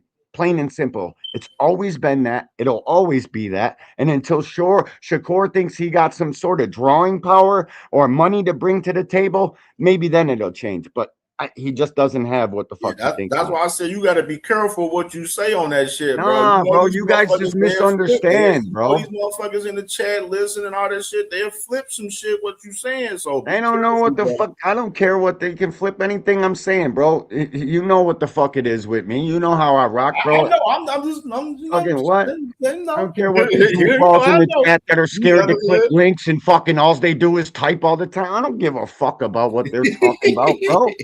They're fucking little children to me. Little kids scared to fucking click a link and scared to come talk some boxing with real ones, bro. Me and you can have disagreements 1,000 times a day. We're still fucking homies. These dudes misunderstood all the time, bro. That ain't shit. You already know that ain't about shit, bro. Real friends argue, bro. Friends that are let me know, bro. Let me ask you this. What do you think about Shakur as far as, you know what I'm saying, that they are real negotiations, that he lied? He lied. He pretty much lied to the world and told us that it wasn't no negotiation, wasn't nothing going on. And he lied and he told us. He's constantly lying, bro. Fucking lying, dude. That's all that kid does. And you know what I want to tell you, bro? That 144 we seen Shakur on the pit. How we know Lyric didn't just step off the fucking scale? Hey. Who we see standing on that scale, you dumb motherfuckers? He said that's his walk around weight. That's what he said in the That's interview. my ass. That's Lyric's walk around weight. That's what he said in the interview. He said that 144 is his walk I around. He don't said, care I was what the showing y'all fuck my comes walk out of his around weight. fucking That's what lying he ass said. mouth. That is his girl's fucking weight. And if he weighs 144 pounds, that's crazy. That, we don't know, bro. It's all I'm saying, bro. These guys cast doubt into everything they do and say every fucking day of their lives. That's it. We don't know whose weight that was. We He don't. wasn't even standing on the scale, yo. Nah, that's what I'm saying. Right. And these dudes acting like, oh, it's proof. It's the fucking smoking gun. Shakur hasn't been lying. What the fuck are you idiot? Dude, I can fool you guys so fucking easy. It's that easy to fool you guys? Man. What the fuck? Cam. This I've can't been be laughing right, about bro. this shit, bro. This No shit is doubt. funny to me, Holy bro. fuck, today. I've been This laughing, is crazy. man. D Free, man. Salute. D Free was Salute, good, bro. D. D Free. Oh, he in the cut. He in the cut. Yeah, in the cut. Flyer. I want to hear Flyer's perspective, man. What you think about these Salute, Free. elements of Shakur capping? Hey man, I already was suspecting that it was negotiations and everything. You know, we had all these people coming out and saying it was, and then we just had him by himself saying it's not. You know, usually when you have multiple witnesses, you know, to an account, you know, you usually go with the majority. You know, if more people said yeah than nay, then you know I would go with the majority. You know, all of these people lying. You know, the likelihood of a bunch of people lying on one guy, you know what I'm saying, it gets slim. So, you know, I already suspected it was that. Got a good point. Because he's the only person out of that entirety faction, whatever you want to say, between Bill and fucking Shakur. He the only one saying it's fake. Fucking Mike Coppinger, the Ring Magazine, fucking this guy, that guy, everybody fucking saying the shit. But Shakur a little snake, bro. In case you guys haven't figured this shit out yet, Shakur little fucking diabolical, grimy little ass, he the snake, bro. Hey, if y'all, even if you look at when Bill and Keyshawn Davis was arguing on over there with Najee or whatnot, you know, Bill said the money was on the floor. Keyshawn never came out, and he could have just flat out and said that's a lie. You know what I'm saying? When he was saying, you know, the money on the floor for that fight. You know what I'm saying? When he told Keyshawn, yo, you said you just woke up and you ain't know how you got, you know, at 147 at number one. He said, I don't care. He didn't deny it or say he already knew, he been knew about it or none of that. He just said, I don't care. You know what I'm saying? He didn't deny anything. Hey, let me. What's going on, Cam J? What's going on, D1? Free quickly. What up, Free? Hey, what I gotta say first before I start, let me apologize to Bill Haney because I called the man a liar, and so let me apologize to Bill Haney. Shakur is a lying motherfucker. I cannot believe. I can't trust anything that comes out of his mouth ever again. Facts. I can't trust that man. Dog, you sat here and told us, oh, ain't no negotiation. I ain't never got no offer. We ain't talking about nothing. I don't know what they talking about. The whole time you was sitting here bold-faced lying. Mm-hmm. Bold-faced lying. Can't outsnake a snake, You bro. sitting there talking, oh, I'm not. If anybody wants to fight, they had to fight me. I fight them. Well, what's going on with O'Shaquie, nigga? You sitting there talking like people calling your name. You wanted this attention. You kept saying everybody duck you. Now everybody calling your name, and you like, oh, why everybody calling my name? You were saying everybody was ducking you. That's why they calling your name, to let you know they ain't ducking you. So this man is just, I can't trust nothing he say. From now on, I just gotta look to see what happens. I can't trust him. If he say he got a fight coming up, and they doing a promotional deal for the fight, and they doing everything for the fight, I gotta wait to see this nigga get in the ring before I believe anything he say. Facts, Free. That's a fucking fact, bro. This kid better have a Devin Haney fight or a Tank Davis fight. He's ducking Shock Foster right fucking now. I'm done with that conversation. That's one duck. Devin Haney is a duck fucking pending right now. And we all know he ducking Tank. That's fucking without saying. You fucking Shakur fans got some explaining to do, because this dude gets it on the fucking TV screen with a fucking 18-year-old blonde chick and starts spilling all the fucking truth out here. Fuck, man. This shit corny as hell. And y'all believe your favorite fighters no matter what, and that's even cornier than this shit. No, people in the chat say he's still a liar. Hey, he might be still a liar, Exactly. but he wasn't lying about this. Yeah, on the situation with Shakur. After all, he wasn't lying for us the negotiations for us that fight. But He might be still a liar, but he wasn't lying about this. And that's why I said I gotta apologize to him because I said the man was lying, and he wasn't lying. So I'm not too big to admit. Now he lied. Now he did lie about sending Keyshawn over. They never sent Keyshawn shit. He lied about that. I mean, they haven't even negotiated shit. Now he lied about that. So still lying. I'm not too big to admit when I'm wrong. When I'm wrong, I'm wrong, and I ain't too big to admit I was wrong. So, like I said, I gotta apologize to that man because I said it was fine. If I'm fucking wrong, I'll tell you I'm wrong. Not no sis, man. They fooling everybody. Sis been saying this shit the whole time too. It's the circus, bro. They're fooling everybody. This shit was all fake, bro. Y'all bought into that shit though. Y'all still bought into that shit. I'm gonna let y'all now. I've been watching from afar. Sometimes I don't pull up. I be like, these niggas going crazy behind this, and it's all bullshit. But hey, you know, when you find it out, you find it out. Like I gave up on Shakur about 2.5 years ago, and just said, nigga, when you fight, I'll pay attention. Until then, I ain't never had hope in Shakur. That's why I named the show. I named the show. I named it exactly why I said plot twist. This shit different, bro. Like niggas. I ain't never believed in Shakur making a fight with nobody ever, no time. I don't believe in Shakur. He fights like a bitch. His lips tell you he's gonna fucking be the greatest fighter ever, and his fucking fighting tells you the exact opposite of that. Ain't never believed in that shit. Bro. Like he was able to fool the fans for a long. Well, he was able to fool a lot of people for a long time. Hey Cam, this might be off topic or whatnot, but I see you got that vertical live on there. It only be like 6 people in that joint. I think you should stop doing that because I think that's what got me caught up, you know, and got me demonetized because the message they was sending me, they said I was uploading the same video multiple times, and I can't understand how they would say that. But then I thought about it when you do a live on StreamYard, it records it and then uploads it to YouTube after you're recording or whatnot. After it records it first, then uploads it. And when you do a vertical and horizontal, it's doing the same thing twice. And so that's why I cut it off, bro. Yeah, I stopped doing it, but I gotta go back and delete my old ones. You gotta stop the vertical, Cam. I've been telling all you my content that I had that like copyrighted, I deleted all. I got all my. I'm up on that. But you know what I mean? But look at you're uploading 2 live streams. The vertical live. Every Sometimes I say time. the only reason why I fuck with the vertical live because it'll reach to new people sometimes. You know what I mean?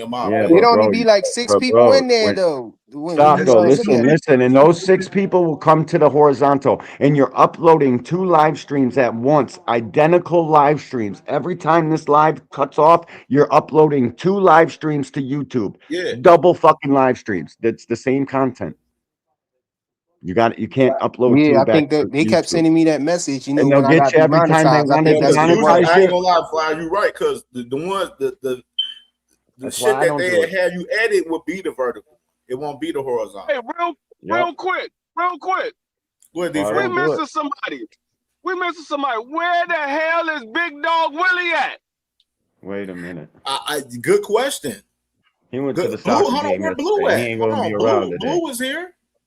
Blue was Blue here. Hustle, man. Where you at, Blue? What up, Big Dre? Hold on. Where is Blue Hustle Man? Blue Hustle Man, if you are here, I need you to pull to the platform. Pull up to the Summer Jam screen. I need you to pull up today, brother. I want to hear your thoughts today. Hey, I'm gonna tell you what Blue gonna say. Blue gonna say, man, I told you he was negotiating. That's why I wasn't sure if the O'Shaquie Foster fight was gonna happen. He gonna flip the fuck out of that shit. He gonna be fucking He gonna flip. Some people will never hold their favorite fighter accountable, bro. And it just is what it is, man. I've learned to accept that about some people, man. They gonna cap, they gonna fucking change the shit, they gonna do whatever they gotta do to make it okay. Bring up your favorite fighter. They'll bring up your favorite fighter. Reasoning and fucking all this. Come on, man. We can't be like that. They all do it.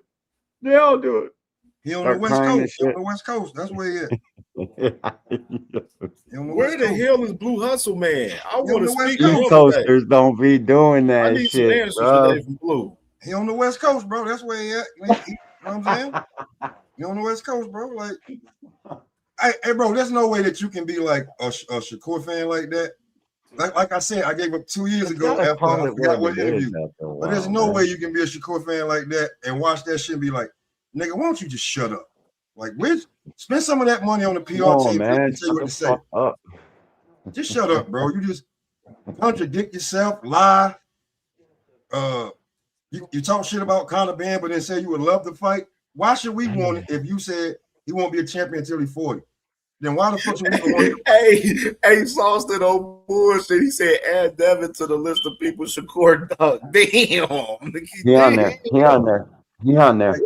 You the one, you jumped in the ring with Devin, not the other way around. You've been talking this shit back and forth in the media on YouTube. You. Now that he actually gonna give you a little bit of attention, you gonna call him a pussy because he wants to fight you, but you've been running your fucking mouth, bro. In the street, that's called a bitch. It's called a bitch. That's called a bitch. And we don't mean the female, we mean you, not even a female dog, because she was shanked. You is a bitch. That's real shit. Biatch. Yep. Where I come from, at least. Like, where I come from, that's what he is. No getting around that. Even if you talk shit about Devin, you're worse than him. So where we put you at? Yeah, man, Smoke. That man, he said Devin was pussy because he's trying to fight the smaller fighter. That's what he said. That's what that man Shakur said. Shakur ain't trying to fight no fucking body. So what's the problem? None of these boys is trying to really fight, bro. They all out here jockeying for position. Who Shakur really trying to fight? Who he really trying to fight? Seems like who's the man off that WBO fucking strap? Seems like the only people he gonna fight is the motherfuckers on YouTube who don't agree with what he do. Hey, Shakur letting the people down, man. Real talk. The Zone. I wanted to ask y'all, man. The Zone got a commercial now with Tank doing a backflip off the top rope. Is PBC with the Zone now, or is Tank going to what's going on? Currently, right now, for us, what I know, they're with Amazon Prime. It hasn't been anything said about the Zone, but hey, I'm gonna tell you now, if PBC was the head of the Zone, hey, so be it. Let's do it. Yeah, hell yeah. Give me PBC on fucking the Zone. I'll be in the money, bro. Hey, it gotta be something for them to just be displaying their intellectual property like that, you know. They needed a highlight. Real quick though. Hey, Coach, ain't Tank Coach been talking about the Schofield fight is a comeback fight? Let me say this, Smoke. They are PBC is a part of the little fight series they doing and shit. You know what I'm saying? No, I'm just saying, like, if he's fighting Schofield and Schofield fights on what? Yeah, that's why the intellectual property on the Zone. Shared. They're always been on working terms, bro. PBC and the Zone been co-promoting, been putting on shows. People just don't pay attention, bro. Tank and Ryan was fucking co-promotion. Benny and Zerto was, bro. They've been working together. And the Zone got to fight on a few days later. We talked about that last year, bro. PBC, Top Rank, and Golden Boy start growing stronger, working together Yeah, like they got to, last bro. year. Boxing's in a tough situation, bro. They need as many eyes on this shit as possible. So we're all working together, all fucking playing ball together, bro. Is the best thing for it. Hey, D1, I'm loving this every Saturday shit they doing with all of the staples on the zone. And you know what I'm saying? I'm loving the fight series that they got going on with TNT Sports. You know, that's free TV, free exposure, for those fighters for the US market. You know what I'm saying? The zone is trying to get more subscribers. And right now, TNT Sports, obviously, they have more subscribers, so they're trying to get more subscribers through them for the zone market for the US. Hey man, I've been saying that premium subscription on the zone is the best thing that ever happened to boxing, man. I mean, it's for real shit, pay-per-views for $15. Shit, it's really not. To me, it's just $45 a month for all the boxing I could possibly fucking need, bro. Yeah, exactly. That's what I mean. But the base subscription is like $30 though. So for the extra $15, but as soon as you offer me something where I'm getting this shit all inclusive, that's just what my mind goes to. That's the fucking deal. That's what I would pay for. Let me say this real quick, D1. My brother B3 was good, bro.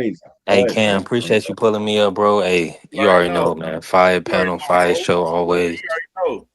Hey, listen. And shout out to D1 and Frequent Flyer, because about that vertical live, D1 tried to put me on game on that a while ago. And now with Flyer putting it out there that his channel got demonetized, I'm gonna stop doing it too and just do the horizontal. That's exactly what it is. So, bro. Yeah, I was the same way with it for a while, and then I'm like, it give a little reach on the shit, but I go back because when I had to edit after my shows, the vertical lives is the ones that I have to edit. Majority, they don't be the horizontal ones. I haven't got no flags and nothing, but see, that's why we got to work together because and support each other and not hoard the game. So appreciate you for that, Fly, putting that out there. You know, I hit you up about the when I had to do the video, when I had to do my appeal video, I hit you up about it, bro. Like, because I know you did one. So that's why it's like with us as content creators, we all like got to support each other when it comes to that shit. Like, because YouTube definitely, they've been trying to fuck up. They trying to fuck with us on the monetization shit. Like, I know they're trying to fuck Fire, they fuck with me, D1, B3, like all four of us. You know what I'm saying? I don't know if it happened to D3, you know what I'm saying, or Smoke. But like the YouTube definitely been trying to fuck with the algorithm and fuck with the monetization. Yeah, they fucking my algorithm. They fucking me the algorithm. But let me right when the payouts is about to come out. Like the real shit, yeah. That's when they hit your ass when the payouts is about to come, bro. That's why, bro. I got off that vertical stream shit, bro. I get it. Some people like to just look at it on their fucking phone the horizontal way. But listen, I ain't gonna let that come in between me and my motherfucking bread. That horizontal live the fuck up out of here. Bro. But why does StreamYard offer you that? Hold on, wait. Why does StreamYard? Because they don't know no better. They gotta know better. No. I think what it was. I'll tell you what I think it was. I think because of how you go live regularly on YouTube, how it's basically a horizontal live regularly on YouTube. Like if you go straight live straight through your YouTube. They offer you for convenience. Vertical live like that for YouTube.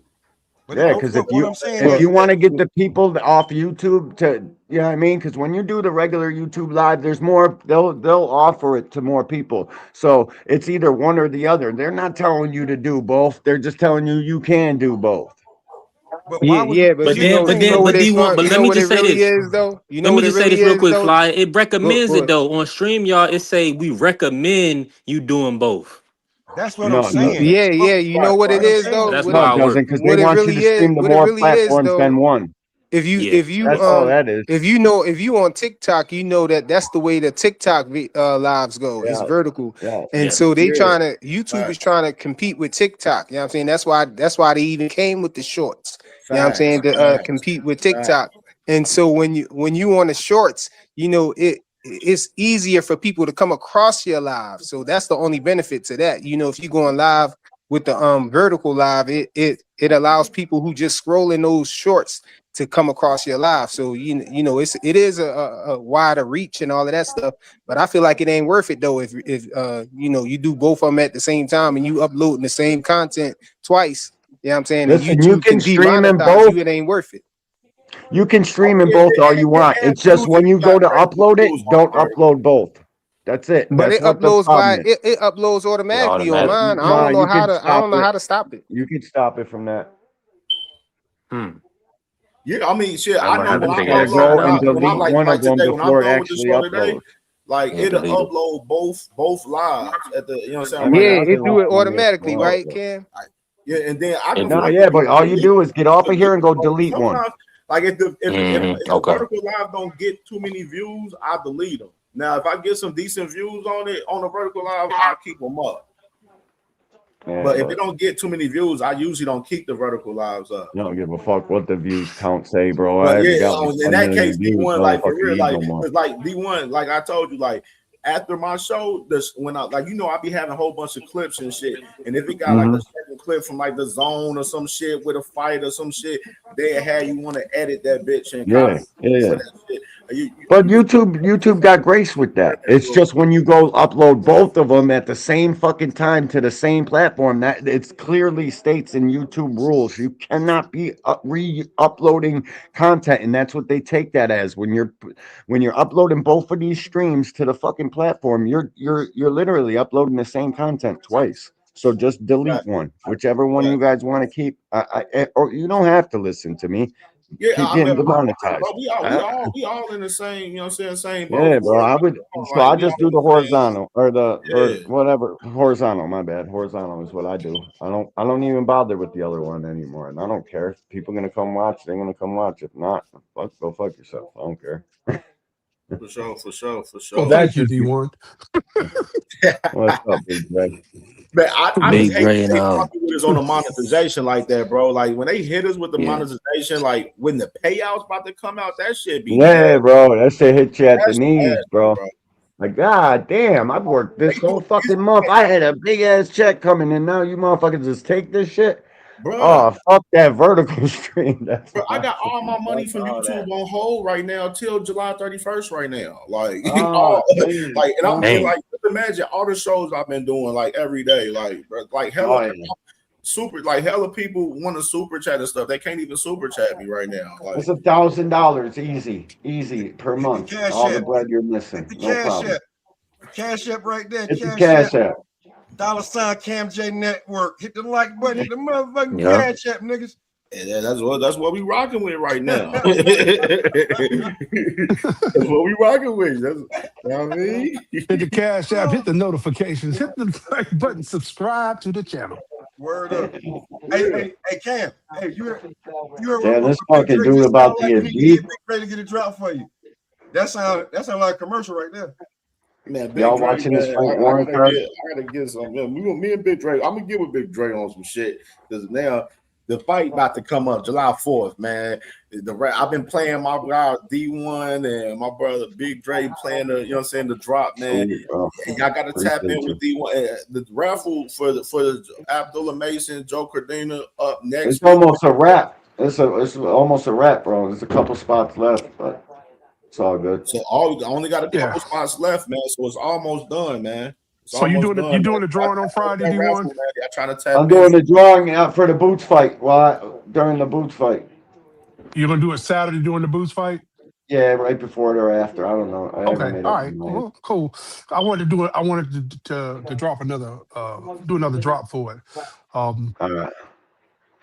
I'm not But, you really know- advertising it no more, though. To be honest with you, man, I don't really. Yeah, I mean, there's like 10 slots left. If people buy them, they buy them. If not, that's cool too. I really just wanted to give the ticket away. I couldn't figure out how to do it though.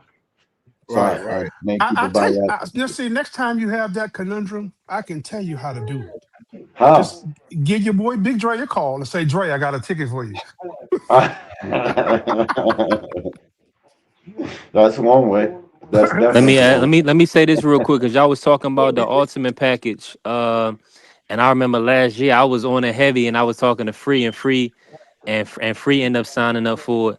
Like, is everybody on here? Y'all comfortable with it? Free, are you still comfortable with it, Free?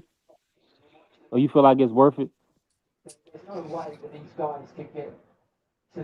I'm straight. I take that.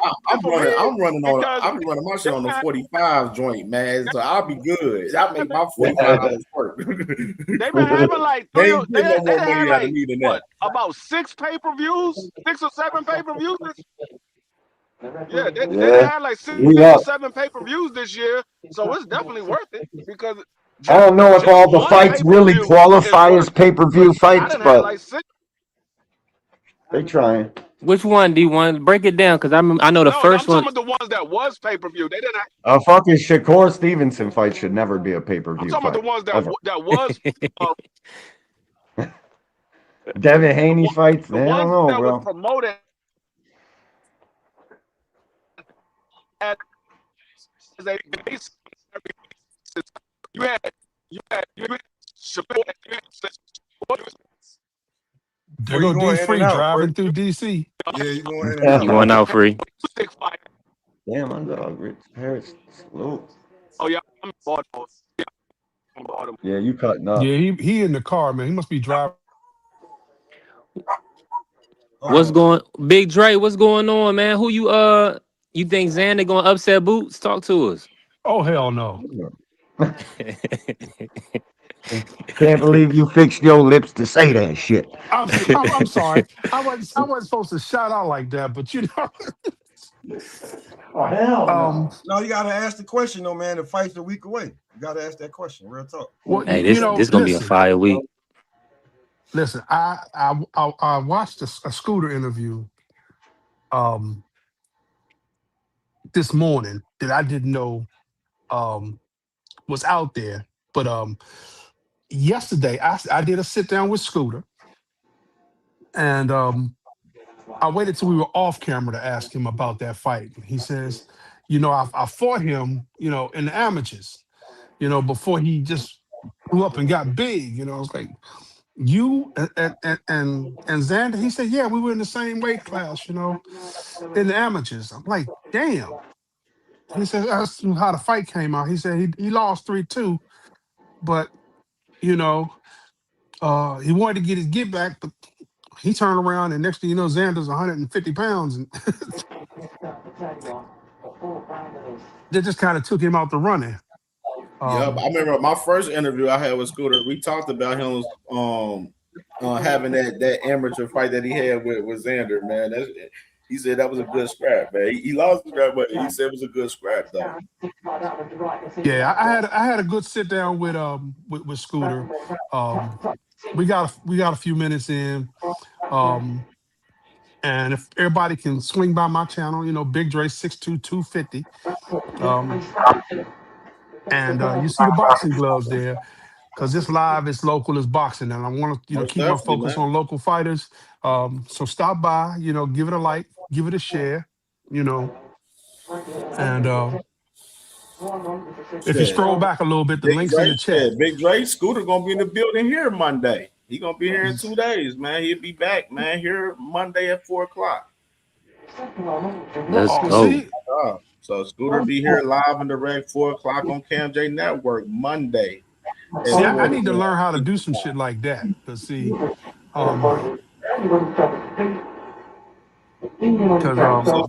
So what's on your mind, Big B3, Big Dre, man? What's your thoughts, man? Let me ask this before we get back into it. What's more important to you, D1, or just on the platform, the views or the likes? Oh yeah, good question. Good question. Neither. I don't give a fuck about neither, bro. But like, I'm just saying, if you deleting videos, would you to keep the one with the more views or keep the one with the more likes? So I'm probably not the one to ask that. I'm B3. I'm more so like now I can say for myself, I'm not crazy concerned about my views. I mean, when you get to a point when you doing some good numbers and stuff, you want your numbers to stay the same and stuff, and try to stay at the same capacity at a sense. But like me, I'm a person. I'm more so concerned about the message and about the content. Yeah. You know what I'm saying That's exactly what my shit is too. So, like the views, I know if my content is fire, the views is gonna come. You know what I mean? So like, but I do like today. Like I don't know where we at on the likes, But The only reason I want asked Cam is 'cause I'm likes over to here get deleting up live to streams. 100 likes. You know what I'm saying? And we ain't let's get to 100 likes. If y'all ain't hit the like button, hit the like button. Like you want the likes, it does help within the algorithm where it pushes the content in on YouTube and stuff. So it's important for us to tell the people to hit the like button and stuff and everything for, you know what I'm saying, so they can give us that reach. It's important for the people to share the content, you know, on their other platforms, you know what I mean, to, you know, give us more reach. You know what I'm saying? If we got the likes correlate to views. That's how they notify you out. Like share D1, share Cam J, share, you know, Big Dre, and share Smoke and Big 3 and B3. Share our shorts out on the other platforms too, because it help reach like our content out on the other platforms too, and make people want to watch us, you know what I'm saying, even more too. Like, you know what I'm saying?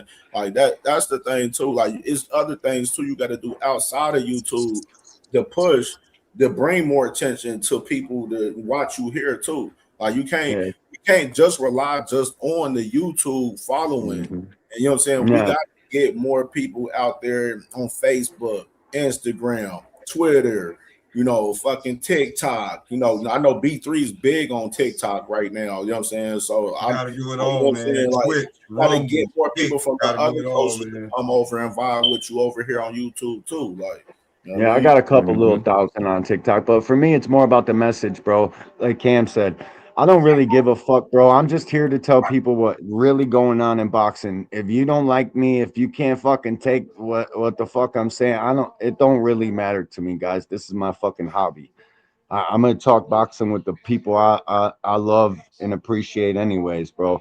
So it's more about the message, more about fucking people understanding what the fuck's actually going on in this circus. Like, That's the only reason I do it. Like when I got on, like the reason why I had this mindset, this mentality for me, and I see my brother Darius Warren right there in the comments. I had this mindset where I'm like, I don't care about the views. The views is gonna come. As long as I make sure the content is fire, people's gonna watch. As long as I tell my truth and I have integrity and I stand by my shit and we valid over here, the people's going to watch. You know what I mean? You gotta be yourself too. A big deal of that shit. It's possible. You can't care. And when you start on YouTube, for the people that start on YouTube, like, don't care about the views. If you do have a video that does 5 views, don't give a fuck about it, bro. Yep. My best work got the lowest amount of views. Bro. Keep dropping the content, bro. Like, you know what I'm saying? Like YouTube is trying to figure out how to push you in the algorithm with a certain community. You know what I mean? And once they put you and they find out that certain community you in, and they start pushing your content in the algorithm in YouTube, where other people start seeing your shit, you know, for a suggestion, your videos and your shows and shorts to start popping up in the feed and stuff, and people, you know, catch on and, you know, see your shit and they like it, they watch and they tap in. And the people in your chat, like, they gotta matter, dude, because if they share your shit, it's gonna reach more people. The people in the chat are the most important part about all of this. I don't give a fuck what live stream you go to, who you like, what fighters you like. The fucking chat is the most important part. Yeah, they gotta share your shit out, bro. Like I said, like you can't like if you don't get discouraged, if you got 100 views on a video, don't let that discourage you from dropping content. Keep dropping, keep pushing. Like don't let the views discourage you from dropping certain content. Like you gotta keep my best shit literally got the lowest amount of views. My best work, best shorts, all of them, because they got the most fucking the best message to them, and YouTube doesn't want that message out. You'll be surprised about the fucking major players in boxing fucking going to YouTube reporting your shit because they don't want the message out that you're spewing in that fucking video, bro. Like the message fucking matters, man. Yeah, I mean, even further, like some of, like, literally, bro, like boxing scene. I just give an example for them. They cutting down budget on the content because of some of their content wasn't getting views and paying. Yeah, they're walking away. So that's why, like, they made that cut. Like, no, that money that we were giving for us, Chris Algieri and motherfucking Paulie the fucking Paulie goofball. Malignaggi. That money, we cutting that bread, and we gonna put that bread into the fights. We gonna add that money to pay these fighters and put on bigger fights for pro box. You know what I mean? So like, Let me say this real quick, and Cam. some of those guys, like I can tell you myself, we probably get better views than them niggas. Like real shit. We like us guys. Our views is right up with some of the guys that's in big media. Like that's some of the guys that's journalists. Like I'm cool with several journalists right now, like in boxing, and I can tell you right now, I get more. They're on YouTube. Their main thing is them writing and them writing their content out. Like, but they try to come on to where they can speak about the content. But when we're tapped into Personality, bro. They're locked in with us over here. Motherfuckers watch us more than they watch these journalists. Bro, because you more entertaining. They not as entertaining as you. That's the thing. So people gonna listen to you because your show is way more entertaining. So you just gotta keep it 1,000.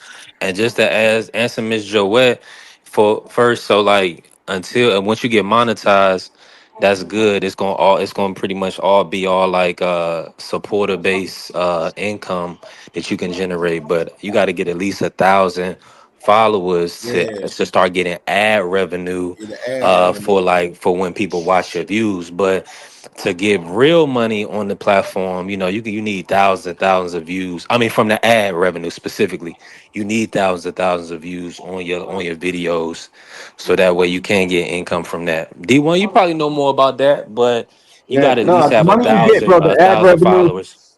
The ad revenue ain't shit, and you get per video. It's called RPM, revenue per 1,000, and what that is the ad payers, the people that want their ads shown, they got an AdSense contract with YouTube and Google and all these platforms, so they pay you. Right now the current revenue per 1,000 on a 8-minute video is $11.83 per 1,000. So that's your mark. You're going to get $11.83 per 1,000 views, but it's got to have no vulgarity in it. You can't say a swear. There's so many parameters to it, and there's different levels of RPM. Like, I know YouTube like the back of my hand, bro. Yeah, you want anybody need any help? You don't get no RPM you can money, do come, you? because I don't care about no RPM. I don't give a fuck. I'm worried about my message. I don't do this for the monetary gain.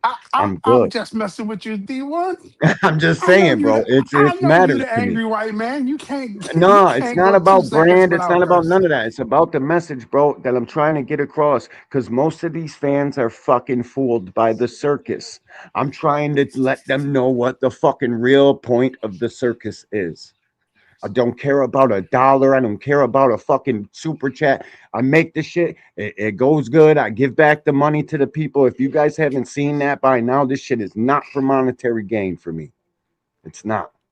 It's more about the message. But I can tell you how to get to the money on YouTube. It's easy. I could easily do it. I could easily change my opinions to shock opinions and have everybody flooding into my I could do this shit standing on my head, Dre. I just don't want to. I want to do what I want to do. I think like I said, bro, like guys like Darius, bro, like he's running a lot of content on basketball. Like, you gotta, like, Darius talk about some of the hottest shit in basketball, like the trending shit. You know what I mean? The trending shit. You know what I'm saying? That because the thing is, when we come on a shows, like obviously I know my brother KO, he says it a lot. You know what I'm saying? We're going to talk about that y'all care about, obviously. You know what I'm saying? But at the same time, for as myself, I'm going to talk myself. I know a lot of people, they press upon a lot of the main topics a lot. But myself, I want to educate people, though, and talk about the other guys in other divisions, the new players in boxing and stuff, which I feel like that's very important to talk about that shit. You know what I mean? Educate people on the new people. So you got to expand your brand. You can't just censor your shit where it's around 1-2 fighters, or you got to expand the brand and talk about a variety of things. It just can't be just a handful of motherfuckers or a handful of tops. Like I say, you got to expand it and talk about different things. You know what I mean? Well, that's discouraged by the views. I would tell you right now, I done did when I started on YouTube. I was getting like 5 views, 6 views. I was in there. I was in there. It didn't discourage me because I'm like, bro, I know they're gonna push my shit in the algorithm. I gotta just keep pushing. Like I don't never get discouraged about my views. Like, I would tell you when you were on them lives, bro, consistency is king on this motherfucking app, bro. For real. Consistency. You come live every day at the same fucking time, giving people a entertaining show, and then drop the link for them after you're done with your show. You will run the fucking numbers up.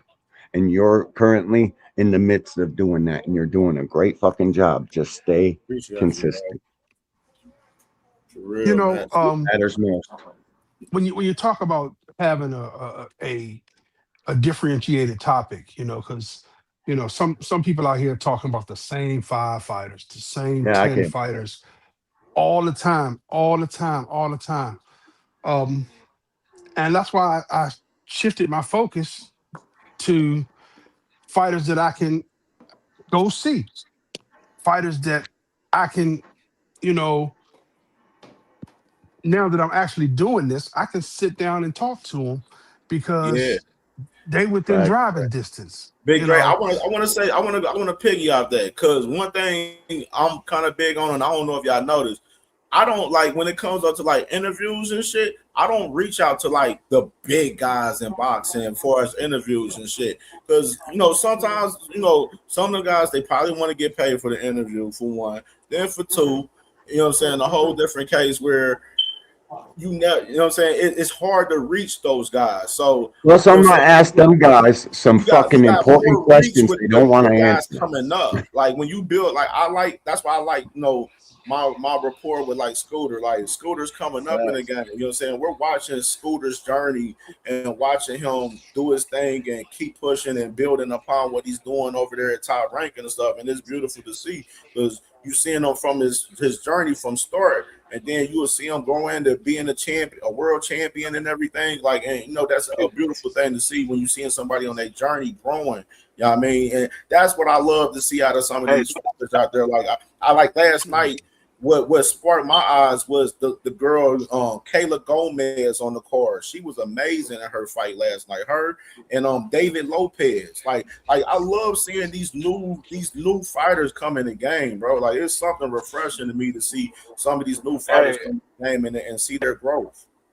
And that's what me and Thomas been doing with Keith Cologne and Ofacio. We was interviewing Keith Cologne when he was still in the amateurs. So we've been there from his amateur days all the way up until the current day.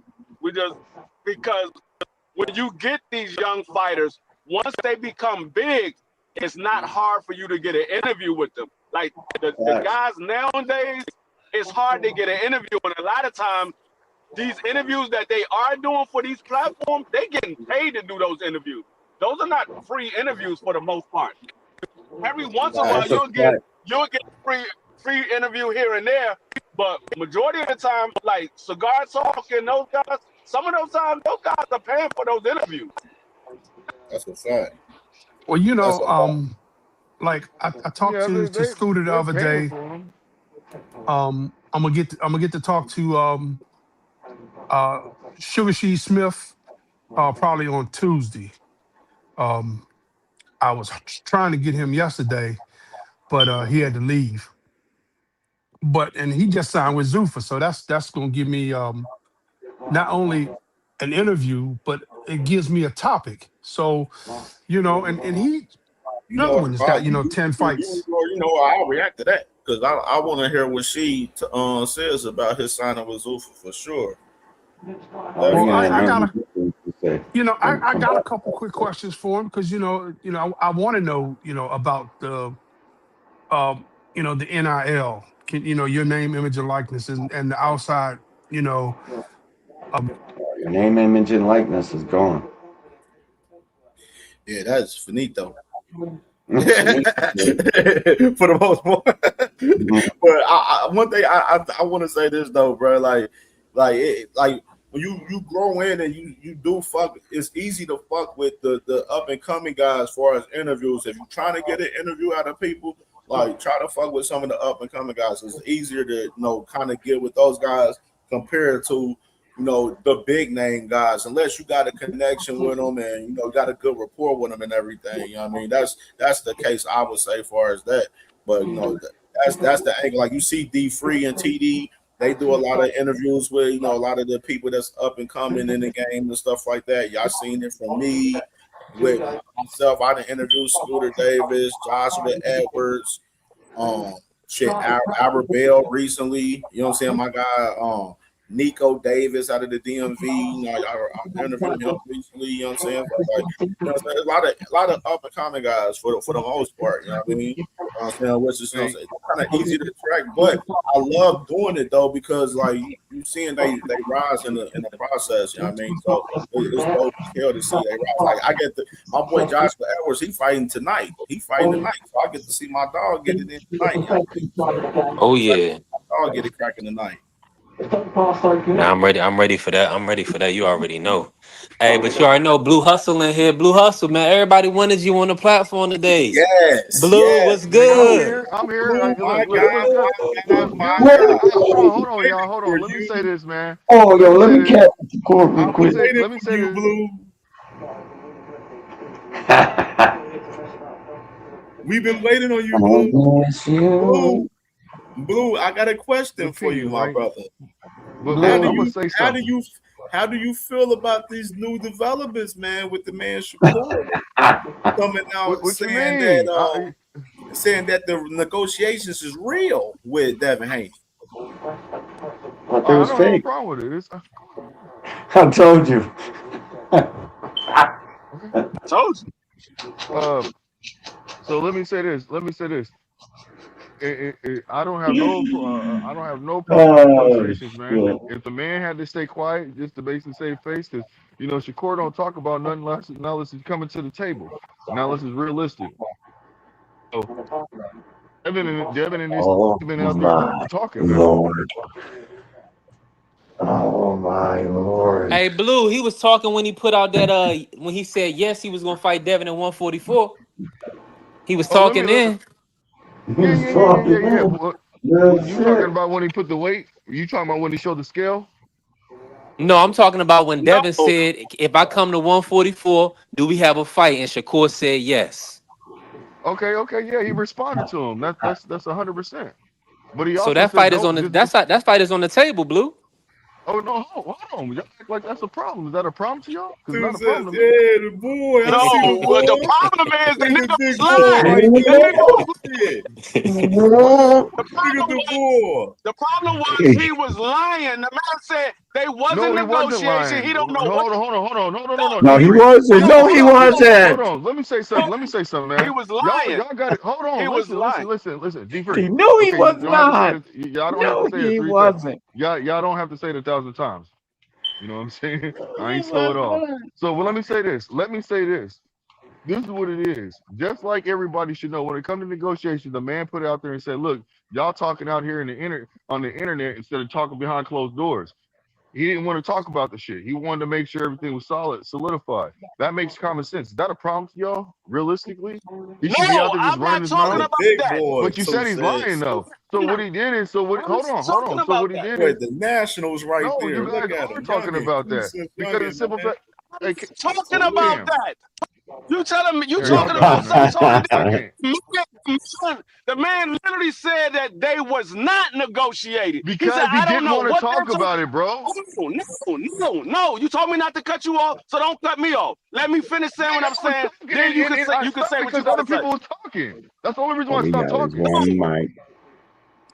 The man said they were not negotiating. He don't know what Bill talking about. They out here lying on his name. And then he comes out Zuffa, right? About Zuffa. And he said they was talking about Zuffa. You didn't see the interview then. You must didn't see the interview. I'm about to say, Blue, did you see Shakur's interview? With who? Andre Ward? No, he got an interview. Okay. You missed the interview then. Hold on. Let me play. Let me go ahead and pull this up. Go ahead. He got an interview with Daily Mail. Hey, Cam, let me speak, please. I did see the interview. With Daily Mail? So what I'm saying, so listen. With the white girl? Listen. So yes. Let me say Okay. Let me say this. The man said what he said because he had to save face. He wasn't trying to speak on it. Even Bill Haney said when the situation, he said, well, maybe he don't want to talk about it. Bill Haney's willing to, that's why Bill Haney cut himself off and said, man, I can't talk about certain things, but he's still out there talking. That's what Bill do. Okay, well, they didn't want to talk about it. Zuffa wanted to come out with the situation. That's why everybody was being quiet, but playing like they didn't know what was going on. Except Bill Haney just talking. You know how everybody knows how Bill Haney is. Now let me say this, man. Now let me say this. He missing it, D1, bro. Like I'm gonna be honest with you, D1. I really got mad love for you, bro. But the other day when you got irritated with me, basically not knowing your voice, you got irritated. You was trying to make it look like I'm trying to attack you, bro. I don't understand that shit. I thought I don't know it was what better the than fuck that, you're bro. even talking about, bro. Oh, okay. Then if you don't know, it's all good. Then if you don't know, it's all good. I don't know what You you're know what I'm talking about, saying? bro. It's all good. If you don't know, you don't remember, because that's what it is. You don't remember. But anyways, okay. You must have took it wrong. Y'all should have known Blue Hustle Man was gonna get up here capping. Oh, we did. Nah. I ain't capping about shit. What the fuck am I capping about? Your What am I favorite. capping about, 2 Cents? I mean, I you understand that missing the y'all's point, all emotional. bro. No, What's you the missed point? the point. D Free will tell you what the point is. He blatantly lied. Free, you on mute. You muted, Free. Hold up. The man clearly say they were not negotiating. He don't know what Bill is talking about. There is no offer for him. And then last night or early this morning, he did an interview saying, yeah, we're negotiating. We're negotiating. So Because all he this can talk about it right now. No, Free. He can talk about it right now. He didn't say we couldn't talk about it right now. He said they was lying. He said they're not negotiating. He said we can't talk about it right now. He said they was lying. Now what he said this morning, late last night, was a whole different thing. He came out and told the truth. Yeah, they're negotiating. We're talking. We're talking to make that fight. We'll see what happens. But he didn't say that before. He said Bill was lying. There was no offer on the table. They don't know what he's talking about now. All of a sudden, because the heat is on and Zuffa and all of them are pressing the gas on it. Now he said, "Yeah, we're negotiating."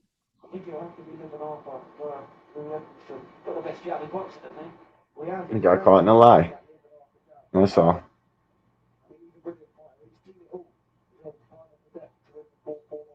We got Like nothing to as say. fans, like can Shakur? I mean, I feel like Shakur got to make the fight. I don't feel like he can really make any other fight. In all honesty, I mean, if he does, it would be kind of like a Shock duck. It would be a Foster duck. is the fight he should be making if we're honest about it. And I think he ran to this Devin Haney negotiation to get the fuck away from Shock Foster. There ain't nothing nobody can tell me. Shock got a clear fucking something over Shakur to where he doesn't want to fight the kid. He's throwing fucking Ray Ford out in front of him, having this dude go on dummy missions, bro. It's clear to me who Shakur is scared of. Man, Shakur ain't scared of him. You capping, bro. He's scared, you are bro. capping 100%. He's Nah, scared, bro. You know, Blue. this fucking Shakur, Stop, bro. hate, man. Y'all on Stop, some bro. BS, man. Ain't nobody hating Shakur, bro. Just like Najee said, just like everybody keeps telling everybody, Shakur, these fighters ain't scared to fight each other, man. That's Oh, man. diabolical how He's y'all scared really of feel like that. Y'all Shock putting y'all Foster. brains. No, he's not. Y'all putting y'all Yeah, he brains is. that Yeah, he fighters are is. scared of He fighters, is. and he's not. No, Scared. he's not. You can't even prove it, bro. You're going off your speculation because that's how you feel I, because you bro, don't like the Shakur. events to somebody You do like not me, like bro. There's Shakur, nothing you can You do say not to like tell me any Shakur. different. I watched it. I It watched doesn't it all matter. play You out. still don't like Shakur. You hate on I him don't every care if I chance you like him or get. not. It doesn't fucking matter.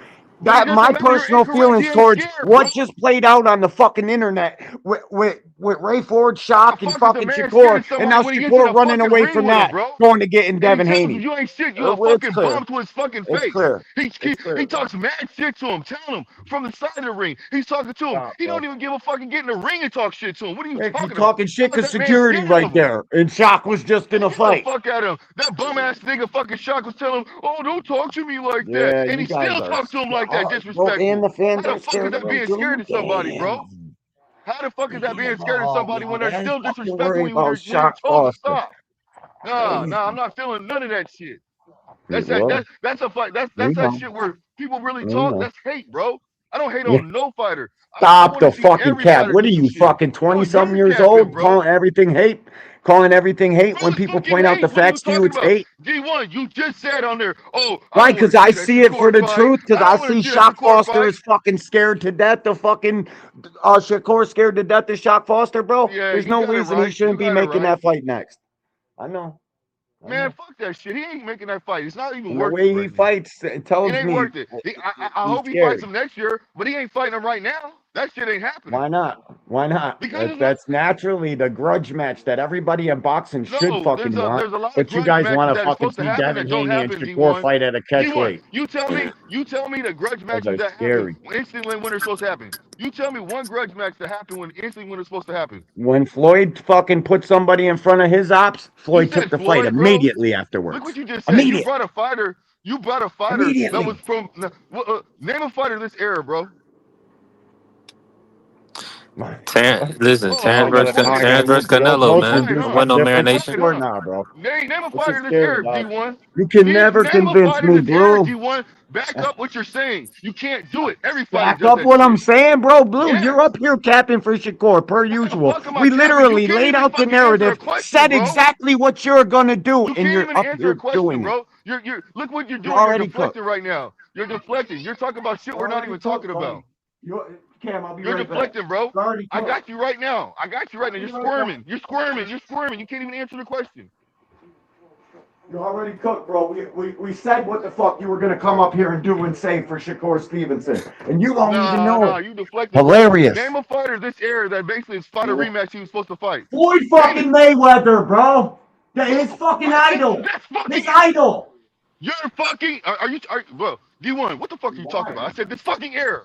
How you want to move the goalpost? I ain't moving shit. We're talking about this fucking era. Name a fighter. Calm down, bro. What's the hold on? What's the question You again, can't do Blue? it. You can't do it. You're deflecting. You can't do it. You're making excuses. That's hate that you're coming from. You ain't talking with boxing. You're not coming with boxing knowledge. You're coming with your opinion, your feelings, emotions. Yeah, you're the one yelling though. I don't give a fuck. I'm yelling. 2 cents. I'm passionate just like everybody else. Hey, Roby, hold on. I got two examples for you though. Oshaki Robson, he ran that right back, and then Robisi got his ass whipped. Well, that was a good fight. I ain't gonna lie. But Robisi went back in there with Espinoza. So those are two examples. But Blue, let me ask you this, Blue. What's up with you in agreement with this 144? I thought Shakur always got the best of Devin Haney. D3.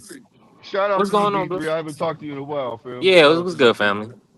Hey, now, but no, what's up with the weight though? I thought he always got the best of Devin Haney.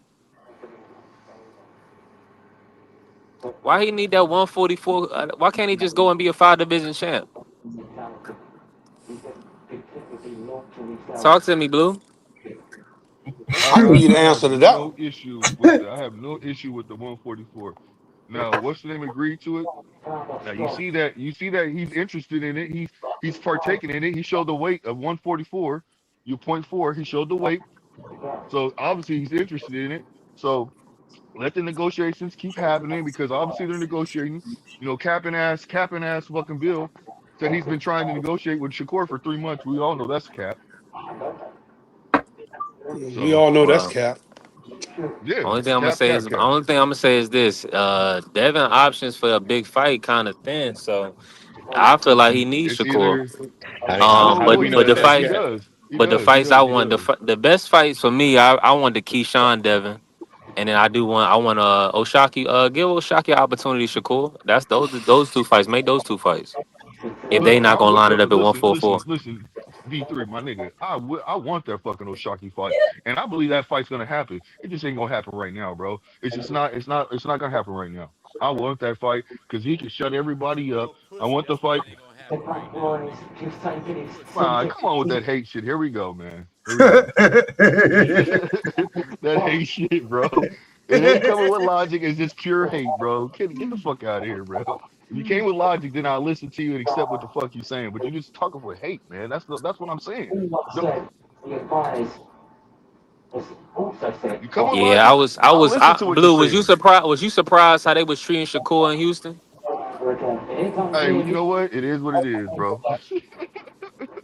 Yeah, that was It is kind of what it wild. is. And then Yeah. he told Oshaki, nah, they got to fight in Jersey. So it's Hey, look, always gonna be a he the A roadblock. side, fam. Look, listen, he the A side, bro. Come on now, give him his props, man. If anybody else Yeah, said without that shit, question. motherfuckers wouldn't care. You know what I'm But saying? They'd be like, make the fight, man. Let the fight happen. I think the fight's gonna materialize. I want the fight to materialize. You know what I'm saying? No matter what, but just let it happen. Don't stop all the fucking cap talking about one person scared of this person, one person don't want the fight. Let the fight materialize. Let it materialize. Right Well, wait now, a the minute. fight's not gonna happen. All they got to do is call each other's managers. You know, I let the know, but the managers. fight is up. But you also know, fam, the fight ain't happening right now. You know, of all people, that fight ain't happening right now. There's other food on the table. We know this, man. Come on now. what food is that? Blue, talk to us. Shit, man. Listen, we just talked about it. You know that, so I don't need to go reiterate that shit. There's other food on Oh, the table, bro. are they gonna do the Devin fight? I don't know, but I want that fight. I want that But fight. They're They not doing allegedly it. Come on, Blue. talking. They're allegedly talking. Nah, I'm not gonna sit there and say that, fam. I'm not Cause gonna sit there and look say what that. Jay Prince did. Jay Prince, they got Keyshawn in there. You know, they want Yeah, Keyshawn to but get he that did fight. that. He did that for a chess play to force Devin to do something, bro. That was smart. Come on, we all know Jay Prince is very smart on what he does. We all know this, bro. He moves that way for a fucking reason. Let's not act like he ain't moving chess pieces. He ain't playing checkers. He playing chess. Well, you know, he playing chess, but you know, I think he needs. I think he needs to get Bill in the game because Bill is doing everything but talking to who he needs to talk to.